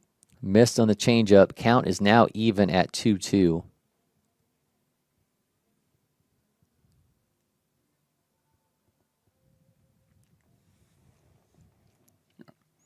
Time called. No, more often than not, as we know here at LakePoint Sports, that typically means there's a ball on the field from another nearby field. Moten fouls that off his foot.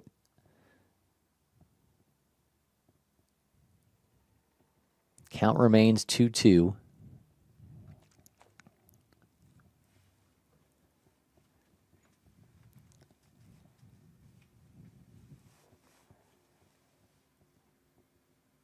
Holds off as he watches that fastball miss at 86. It's been extremely disciplined at bat here for Jalen Moten. He's done a great job, and he's really only gave one pitch in offering. He took 2 looking, one of them really close on the black at the top of the zone. There's another one pretty close to exactly the same spot that he got called on earlier, but he finds his way to first. That was an emphatic flip as he threw that bat. He said that should have happened a pitch before, but nonetheless, he finds himself at first with a walk. Yeah, I think if you're Hudson Reed, you still can't really beat yourself up over those 2 walks. Like I had mentioned after the first one, he's still getting right around the zone. Yeah, he's put a couple of them a little bit too low, maybe just lost it on an off speed, but he's done a good job of pitching all around throughout this day and now into his 4th inning of work. So back-to-back walks.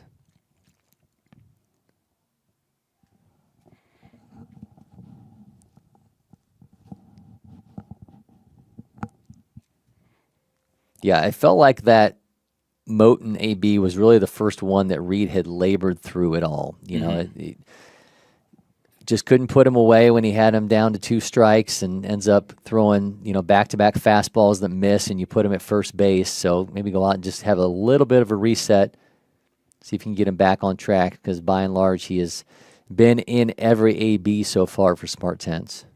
Yeah, and sometimes it's just nice to give your pitcher a chance to just breathe and take a moment and get a little bit of a break, because, in an inning like this, with how it started, 2 straight walks, he's going to be out there for a little while longer, and, regardless of how the rest of this inning goes, and just, giving him a chance to take a break and remove himself from what just happened and kind of just brace for impact. Well, now he's facing Hudson Alpert, the Vanderbilt commit, who shows bunt. That one's going back foul.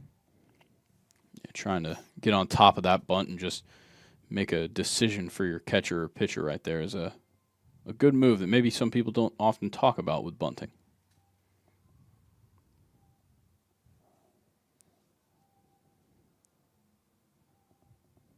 Shows bunt again, gets this one down. Reed's got it, throws the third in time for the out. Oh, they're saying he came off the bag. Wow. All right, so the third baseman comes off the bag, so the bases are going to be loaded for Aces National. What I was going to say when he put that bunt down is he did hit it a little bit more out in front than maybe he was going for on that first one, but he forced Reed to quickly make a decision, and it seemed like Reed immediately had his mind made up. If this ball comes to me, it's going to third base. And he sent it over there. It did get high, and you did see the third baseman have to come up. I don't know, we maybe didn't have the best angle because his foot could have been above the bag when it looked like from our angle that he was still on the bag potentially. Well, for the second time, we've got a bit of an issue with the call at third base, so we'll see if this one stays the same or if Cade Cox, after the conversation, was seen to have gotten his foot down.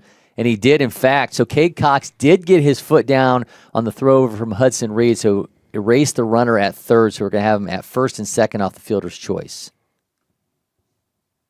Something we don't often get to talk about, but respect to SmarTense's coach for fighting for his guys right there, going out, getting the appeal. It doesn't look like Ace's coach is necessarily happy with the call, but that's kind of how these things go. One team's going to be happy with the result and the other's not, and SmarTense fortunate enough to get that call overturned, something you don't really see happen too often. Well, a little bit earlier in this game, we saw Aces National happy about a call that the umpires had to have a conversation about. So there will be runners at first and second as the runner at third is erased. You just got to kind of take your wins where you can get them. So Halpert is now standing at first base. Fladibo now at the plate with after the out at third.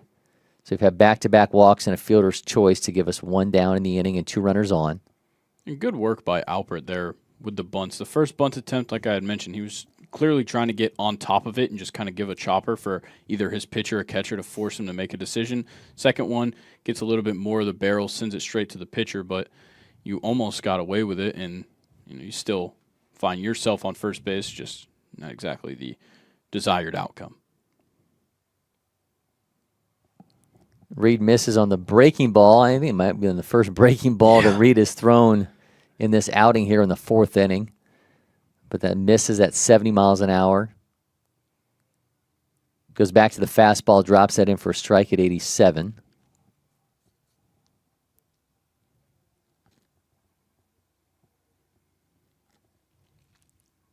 Keep waiting to see ourselves in the background on one of these game rewinds. It's going to happen. Who gets that in for a strike? There's a breaking ball for a strike at 71. So he's got him at 1-2.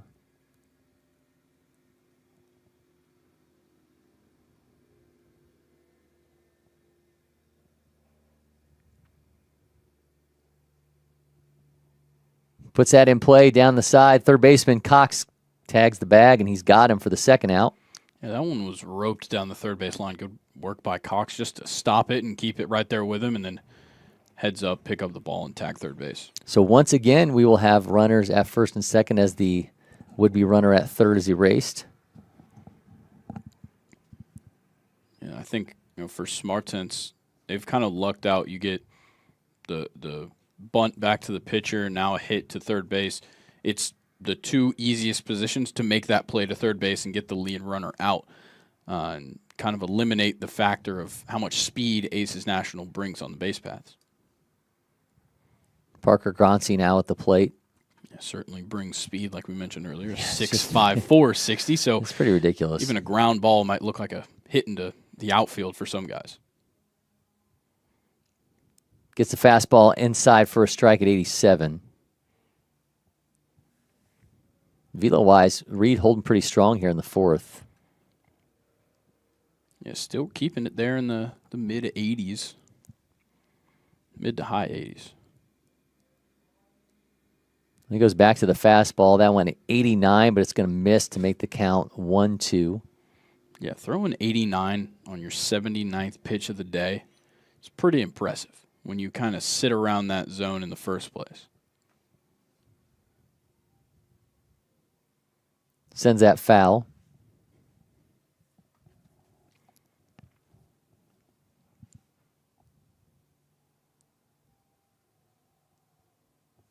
Count is 1-2.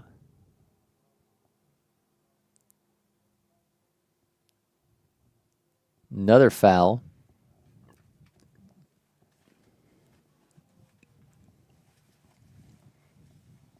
Yeah, Grancy just having to get a bit defensive after he went down 0-2 and then gets to see one ball come through. He's done a good job here, Reed has, of hitting the zone. Grancy ropes that down the left side, going to get into the glove of Weinstein. The throw to Bland is going to get away from him. So here comes a run for Aces National. Going to make it 3-2. Bit of a rush throw from Weinstein, and Bland just unable to glove it, and runner will cross. So we're going to have him at the corners and got a 3-2 ball game here in the fourth. Good work by Parker Grancy, just storming down first base line to get there, and kind of an unfortunate defensive miscue there for SmarTense, but Aces takes advantage of it. So for the third time today, Trevor Condon bounds his way into the left side batter's box. He's a bit of a smaller frame, and we kind of know what he has to offer at the plate. Obviously, we've seen a lot of him. We see him throughout the high school season as well, but don't sleep on this guy to put some power on a ball as well. Well, I saw him in the state championship game at Cory Field in Gwinnett. Absolutely put a charge into one and send it down the left side for a home run, but not today. I believe it's going to go to foul. Yeah, just an absolute rocket that he told me he knew the second it left his bat that was going to be a no-doubter over the left field wall. Yeah, he got his money's worth out of that one, too. Yep. You could tell that one hit the bat, and it was pretty clearly going to leave the yard because he got every single inch of that one. 1-1 is the count to the Tennessee commit. 2 down in the inning. Aces National, it's got their run back to make it 3-2.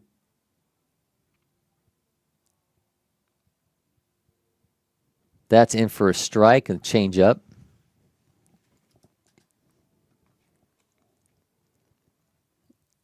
In Condon's case of landing at Tennessee is a little bit different, but also kind of one of the stories that we're seeing with these changes in recruiting rules for college baseball. Originally committed to the University of Miami for multiple years, and I believe it was right before the summer started or about halfway through the summer, decommitted from Miami, and then was here for future games for Georgia, put on a great showing.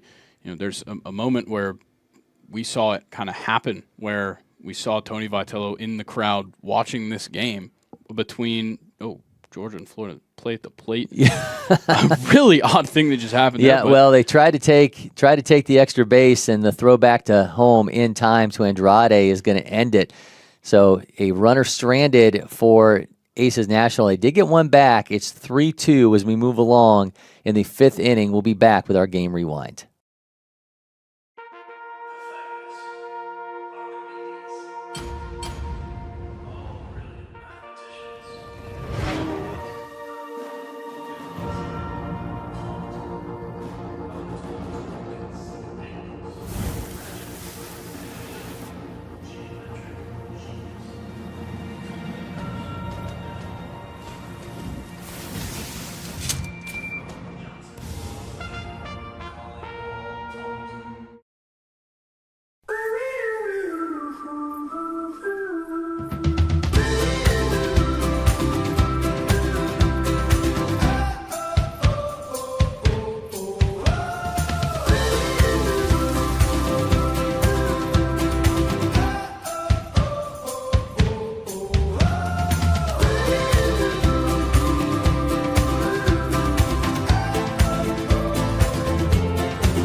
Tate Farrell back out for another inning in this relief effort for Aces National. We've got a 3-2 game here in the 5th inning.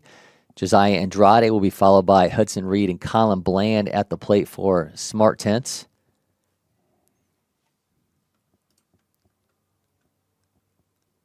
See plenty of action on the base pass, a whole lot of drama on the base pass, including the end of that last inning as we saw Aces National seemingly trying to steal home and did not work as Fladibo was thrown out at the plate. And we'll see Trevor Condon's AB continue as we move to the bottom of the 5th inning.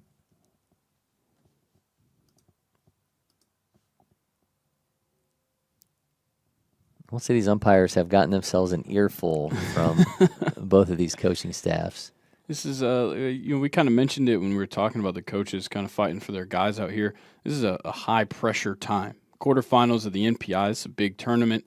You got a lot of things that can happen, and tempers can flare at these times. And just salute to the umpires that come out here and spend their days working out here, because it's not always a desirable job every day. Yeah, United Umpires does a great job. Todd Marler and his crew, I mean, they do a lot to train these guys, and then certainly they can get out here. They can train all they want, but there's a certain reality when you get out here and you're dealing with these coaches and these players who are trying to, show out for as many scouts and college coaches as they can. As Andrade puts that in play, third baseman Borthwick throws across the diamond, holds the bag for the out. But there's certainly a lot that goes into the actual on-field stuff that you can't replicate. So these guys are, as you mentioned, dealing with some elevated personalities and some elevated tempers, but able to kind of hold their own and keep these games rolling. So we certainly appreciate the work United Umpires are in these games. Now Hudson Reed at the plate with one down. Check swing, that's in for a strike.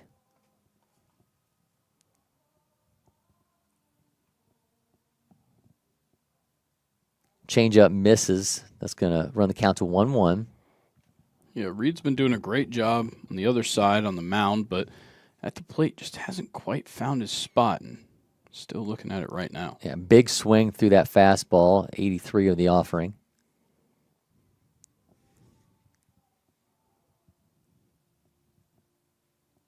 Farrell goes back to the fastball in to miss.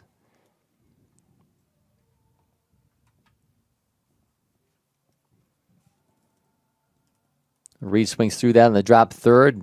Stowers will tag him, and now 2 down. It's Hudson Reed's third strikeout at the plate. I think, sometimes when a guy's starting on the other side of the ball and you keep him in the lineup, sometimes it's just hard to kind of lock back in when you go out there to hit, because you're so worried about what you've been dealing with on the mound and throughout the rest of the game that sometimes you just don't have everything that it takes to go out there and also give a great offensive performance. Colin Bland stepping into the plate, but Farrell will not be the one to face him as he hands the ball over, and we'll see who replaces him. We'll be back as we give you the update on our pitching change for Aces National.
Hudson Franks will be the new pitcher for Aces National, facing off against Vanderbilt commit Colin Bland with 2 down here in the 5th inning.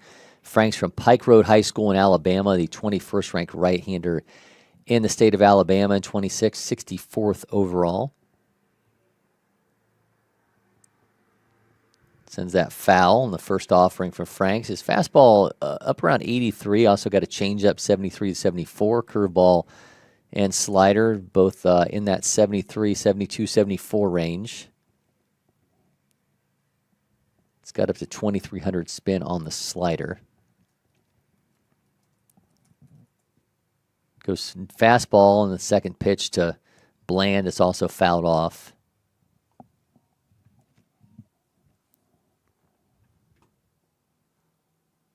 Get an 0-2 count. Puts that in place, and we contact the second, throws in time to end the inning. We'll be right back as we continue. We've got a 3-2 lead for SmarTense in our game rewind for the MPI. Next.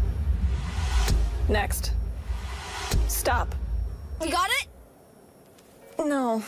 Keep going. Again. Next. Next. If you don't pick one, Oh, you have time. Am I keeping you from your job? Next. I don't even know where I am anymore. Stop. Do we finally have it? Let's go back to the beginning. Are you Your joking? electric future customized. The fully electric Audi Q4 e-tron.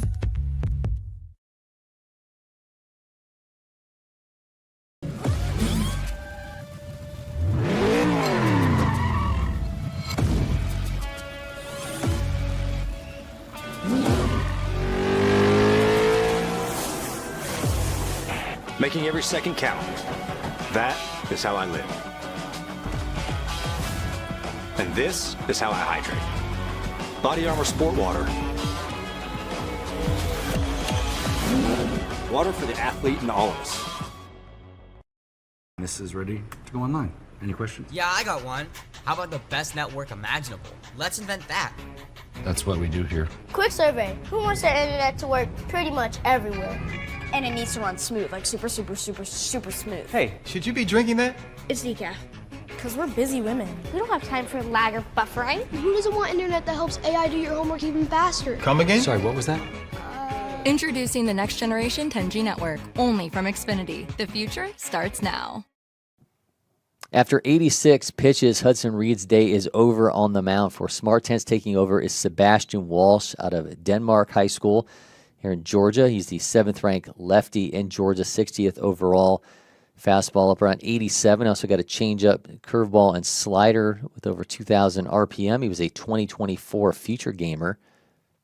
He's got Trevor Condon, who for the second time today it has to be the first batter for Aces National to face off against the pitcher and the leadoff man. Last AB ended early for him as Fodibo tried to steal home and was out at the plate. Yeah, kind of an odd occurrence. We didn't really see everything that happened there, but all of a sudden, Andrade's there just standing there with the ball ready to tag him. It was a bit of an interesting development, but brings Trevor Condon back up to the plate to start off this inning. And that fastball gets away from Andrade. Countdown going to be 2-1.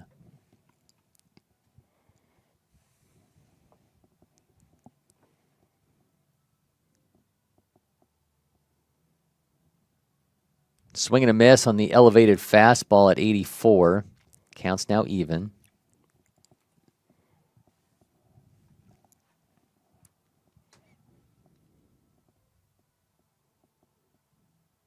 Sends that fastball foul.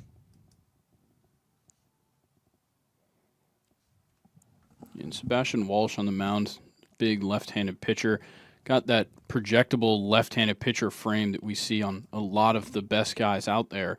He's got long limbs, already a pretty tall guy, and seems to have a really good feel for his stuff on the mound.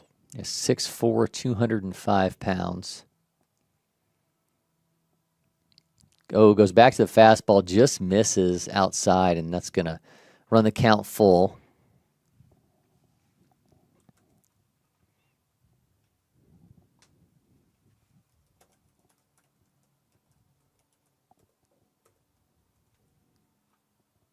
Condon ropes that one down the right side, and that's going to be down for a base hit as he retreats to the bag.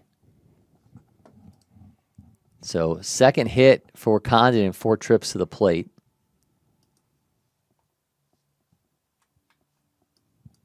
I'll bring up Vaughn Howard.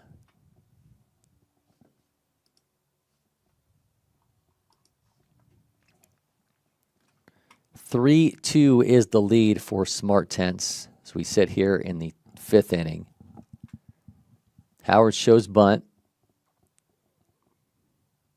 Gets it down. Condon takes off for second. The throw to first was in time for the out.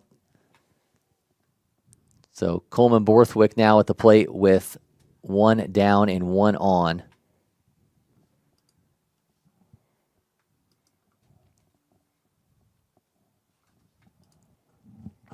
Borthwick 0 for 1 on the day. We've seen him get hit by a pitch in 1 AB.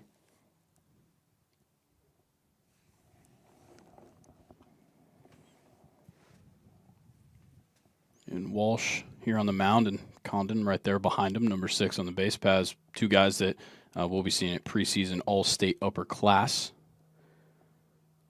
So definitely some names that Prep Baseball Georgia guys are excited to see heading into their junior years. So Borthwick's first hit by pitch got him squarely in the back. That one hits him on the leg, so he's going to be standing at first.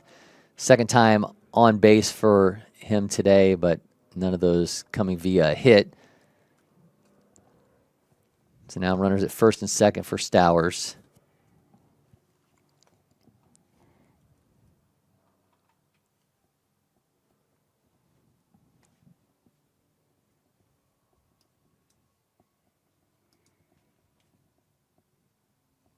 Miss at 84. Runners now at first and second. Aces National trying to get something going here in the 5th inning. They trail 3-2.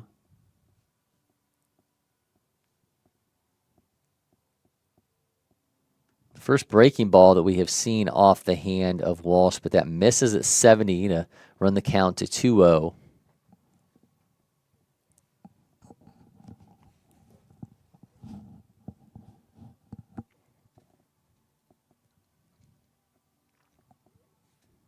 Yeah, I think with Walsh, you're kind of surprised he hasn't gotten that breaking ball more into the mix, because he's been kind of hanging around the mid-80s, 85, 86, and then brings that breaking ball down to 70 miles an hour. That's a huge change in velocity there that you'd think you would have seen him take advantage of to this point.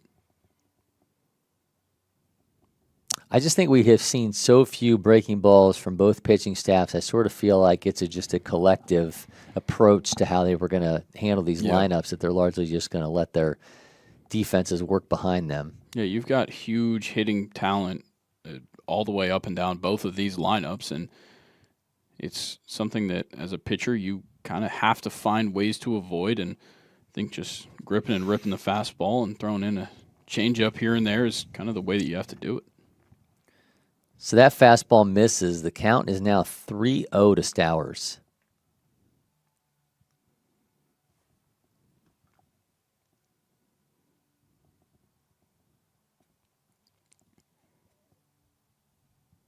Trying to keep Condon in place at second. Swing and a miss at 84. Count is now 1-3. Condon taking off for third. He's going to be in a rundown. We got a rundown going on with Trevor Condon, and they were able to end the threat there and send him back to the dugouts, and that was going to be 2 down. I feel like it's an interesting choice to throw behind Trevor Condon. It worked out, but seems like a guy that, if anything, with the way he moves around and how twitchy he is as just an athlete in general, I feel like I'd be way too scared to throw behind him. So we still got 1 runner on for Aces National.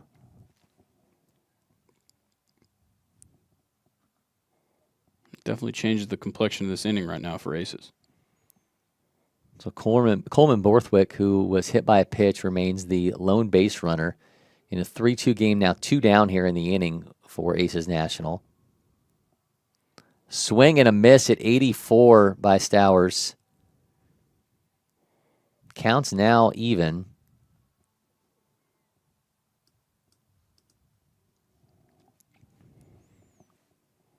So he had the green light to swing on the 3-1, 3-0. He also had the same green light on 3-1, 3-2. He watches that one sail high. So again, we'll have 2 runners on for Aces.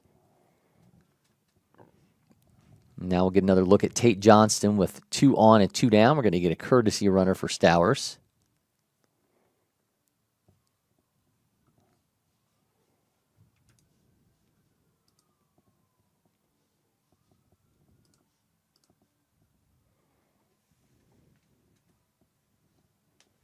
So I'm just going to throw this out there. Some odd thing that I've noticed throughout this game. So it looks like Andrade has a pitch comm on. I've seen him put it back in his ear a couple of times. He's got the pack on the back of his catcher's gear. But he's still giving signs to his pitcher. So it seems like maybe coach is just feeding in the pitch calls to him, and then he's still relaying the signs to his pitchers.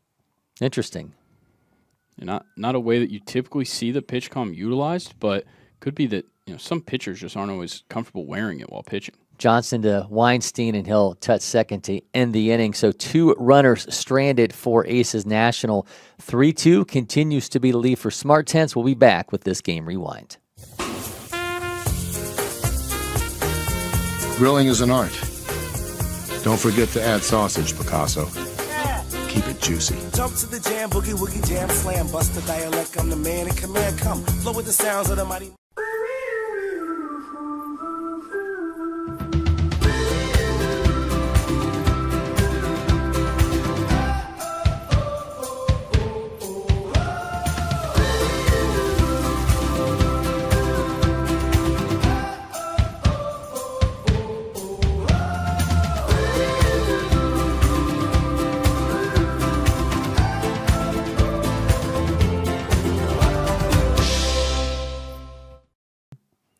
Luke Manderson, Taylor Fuller, and Cade Cox will be at the plate this inning for SmarTense. They lead 3-2 over Aces National here in the 6th inning of the quarterfinals of the National Program Invitational. Watching this game rewind with Cory, McCartney, and Grayson, Rosen. Franks back on the mound, Hudson Franks, for another inning of work for Aces National out of Pike Road High School in Alabama.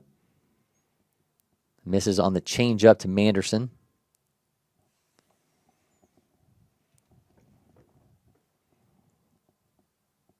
Goes fastball. That's right up the middle.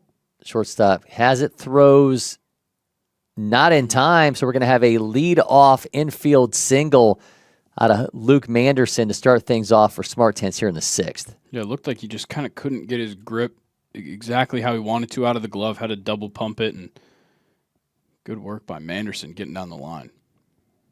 So here comes Taylor Fuller.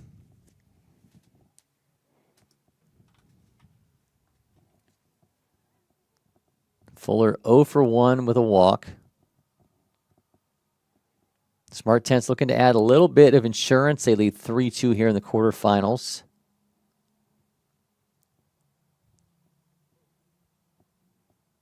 Fuller shows bunt but pulls back.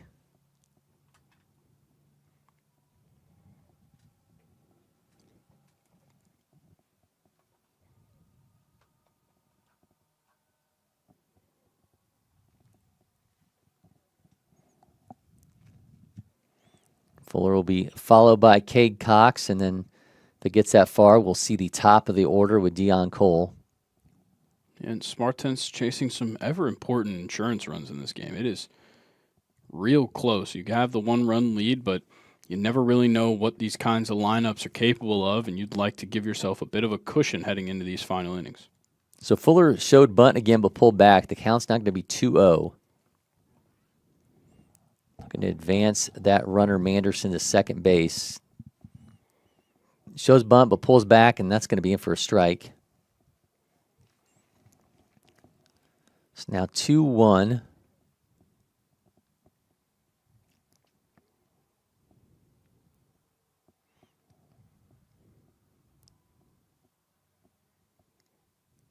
Shows bunt again, pulls back. That's in for another strike. Counts now at 2-2.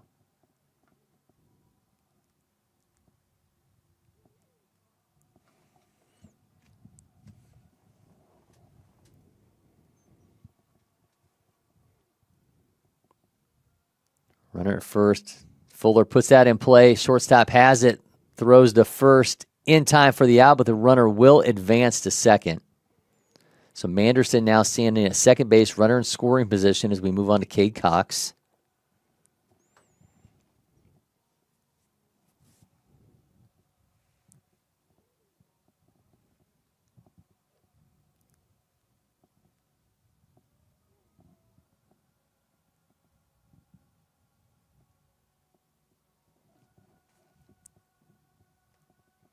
We're getting a pinch runner for Manderson. We are. It looks like our scoreboard operator might have had something wrong up there that the head coach there for SmartTense was trying to signal to them to fix. So Kate Cox steps back in, and there's one down and one on here in the 6th.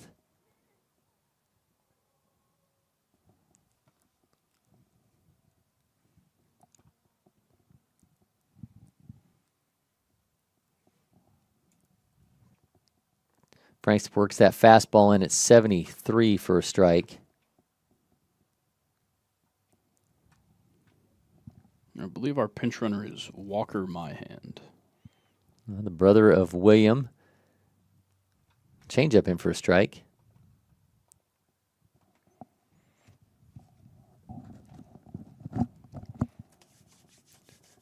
O2 count to Cox. 1 on, 1 down. Skies that one. Stowers on the run. Got into foul territory for the second out. So there'll be 2 down now with 1 on and back to the top of the order in Dion Cole. Opportunities are growing slim here for SmartTense to try to add that key insurance run. Punch their ticket to the semifinals here of the National Program Invitational.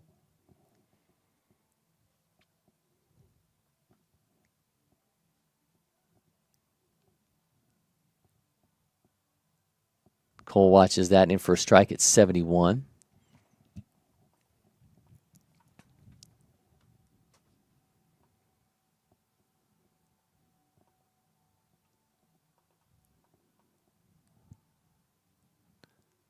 Franks goes with another breaking ball. Cole skies that. That will be hauled in for an inning ending out. So SmartTense strands a runner and denied that key insurance run. And we're going to move along to the bottom of the 6th inning with SmartTense up 3-2. We'll be back from LakePoint Sports.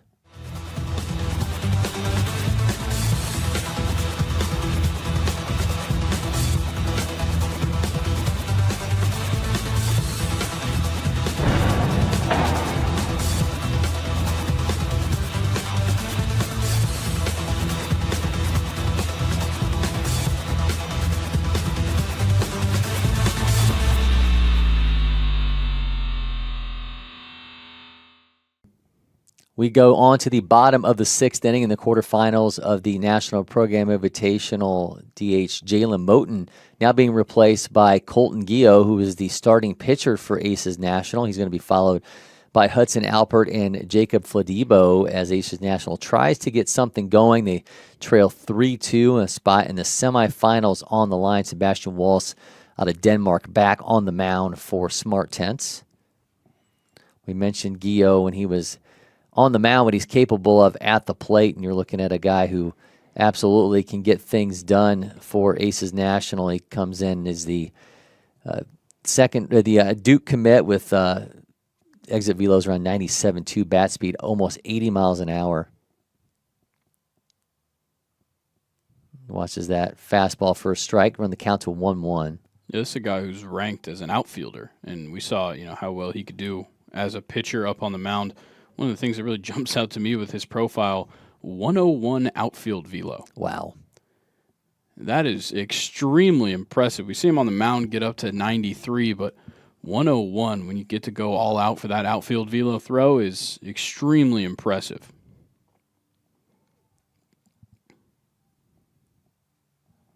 Watches that one miss high. The count is now 3-1 to Gio.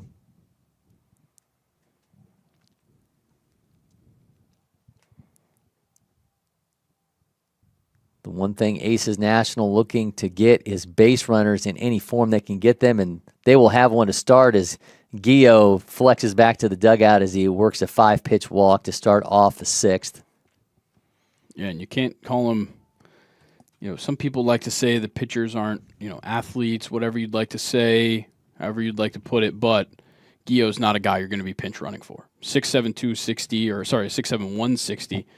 So certainly not afraid to show off some speed along with the rest of his teammates. By the way, I had that same conversation with Reed Worley, obviously the Kennesaw State commit out of Cherokee High School. He just ran a 6.7 660s. That one's going to be a collision in front of the plate. The throw to second in time to get the out. The throw back to first is not in time.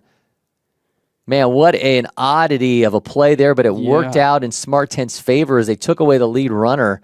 Nearly could have had a double play if they had worked things correctly, but Cox and Walsh collide in front of the home plate, but they're still able to get the out at second base as they'll be one down here in the sixth. Yeah, the bunt attempt gets popped up straight in the air. Walsh and Cade Cox rush in for it. They collide. Neither of them catch it. Heads up work by Cade Cox. Stays on his feet, picks up the ball on the bounce, and gets the play out, or gets the runner out at second. But definitely could have been much worse for SmarTen's potentially. Fladibo now at the plate. Getting back to my story, talking to Reed Worley, ran a 6.6 760 during workouts at Cherokee. So pitchers are indeed athletes. They sure are. They also can be a lead blocker, as we saw with Walsh there, as we saw a collision in front of the plate. But again, SmarTen's able to make the most out of it, make a lemonade out of lemons, and there's now going to be one down with a runner at first.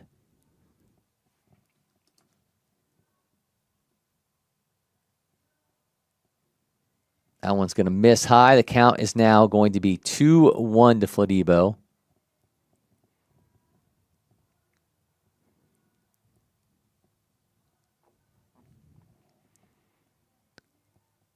Oh, extra ball enters the field of play.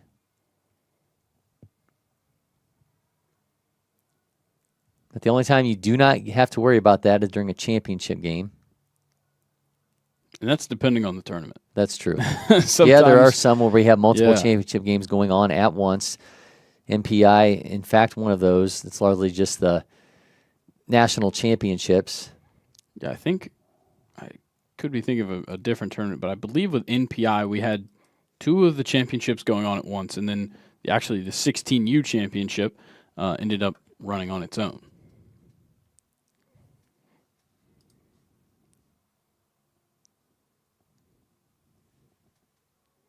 Walsh delivers, and he's going to issue a walk to Fladibo. So now they're going to have runners at first and second with one down. Here comes Groncy.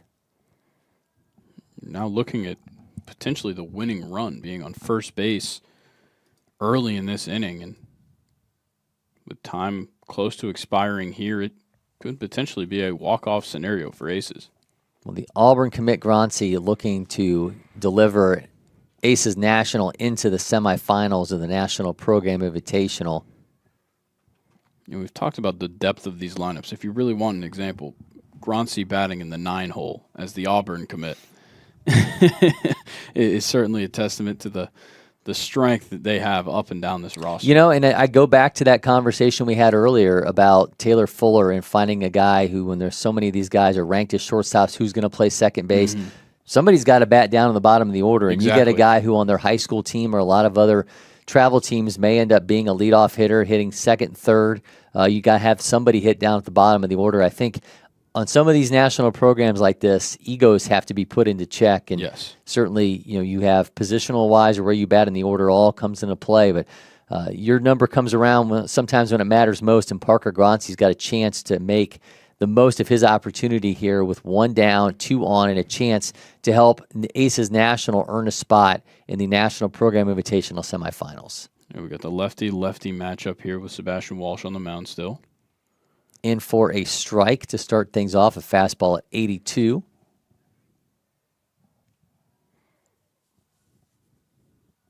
I'm waiting for that pulse shake to start again because the pressure is building without question at the plate and on the mound.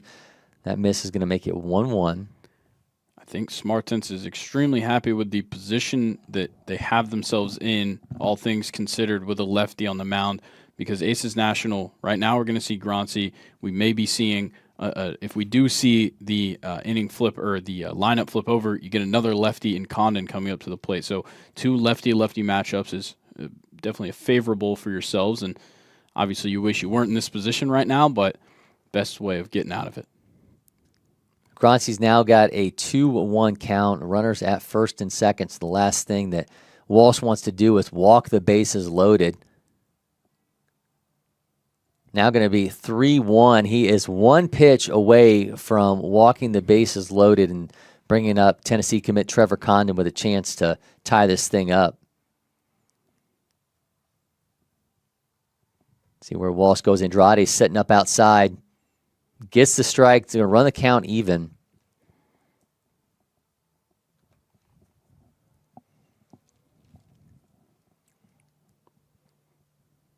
Big moment here for Walsh. Big moment for Gronsi.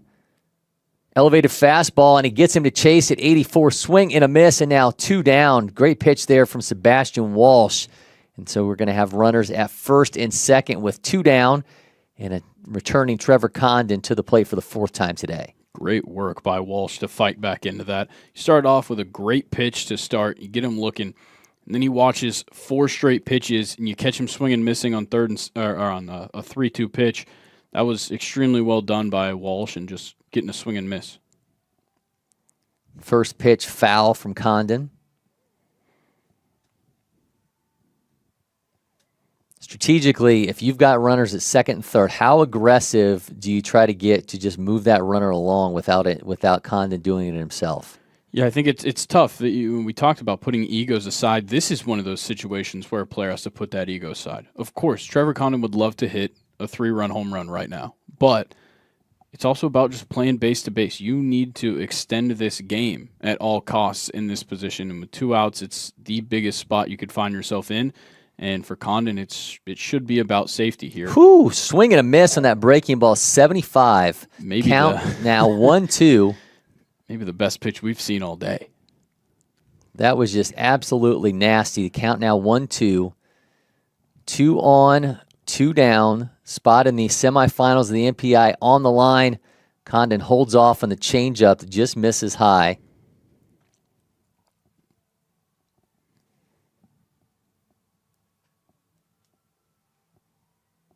I think Walsh maybe needs to chase for that swing and miss once again.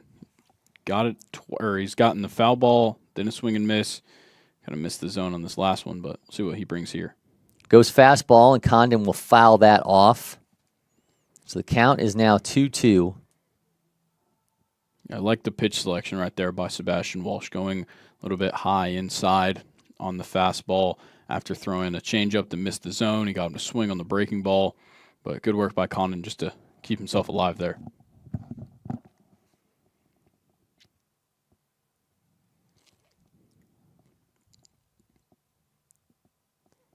Walsh goes back to the changeup. Thought he had it, but no. In fact, the real close. AB will continue. The count will be full.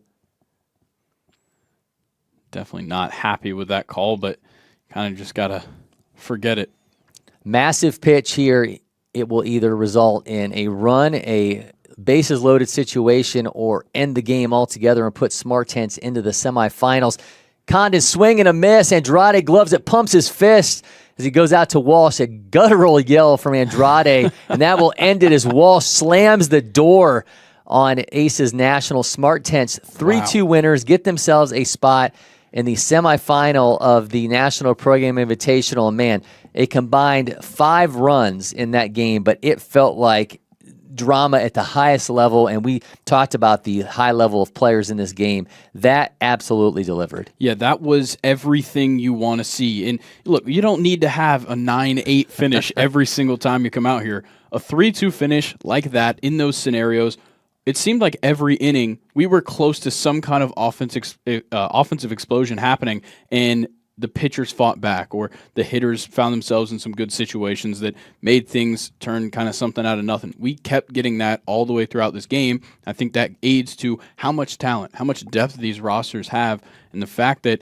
at any point in the lineup that comes up, there's guys there that can produce, and that's what we saw on display today. Sebastian Walsh was not a name that you and I were all too familiar with until we got to the feature games. We didn't know a lot about this lefty out of Denmark.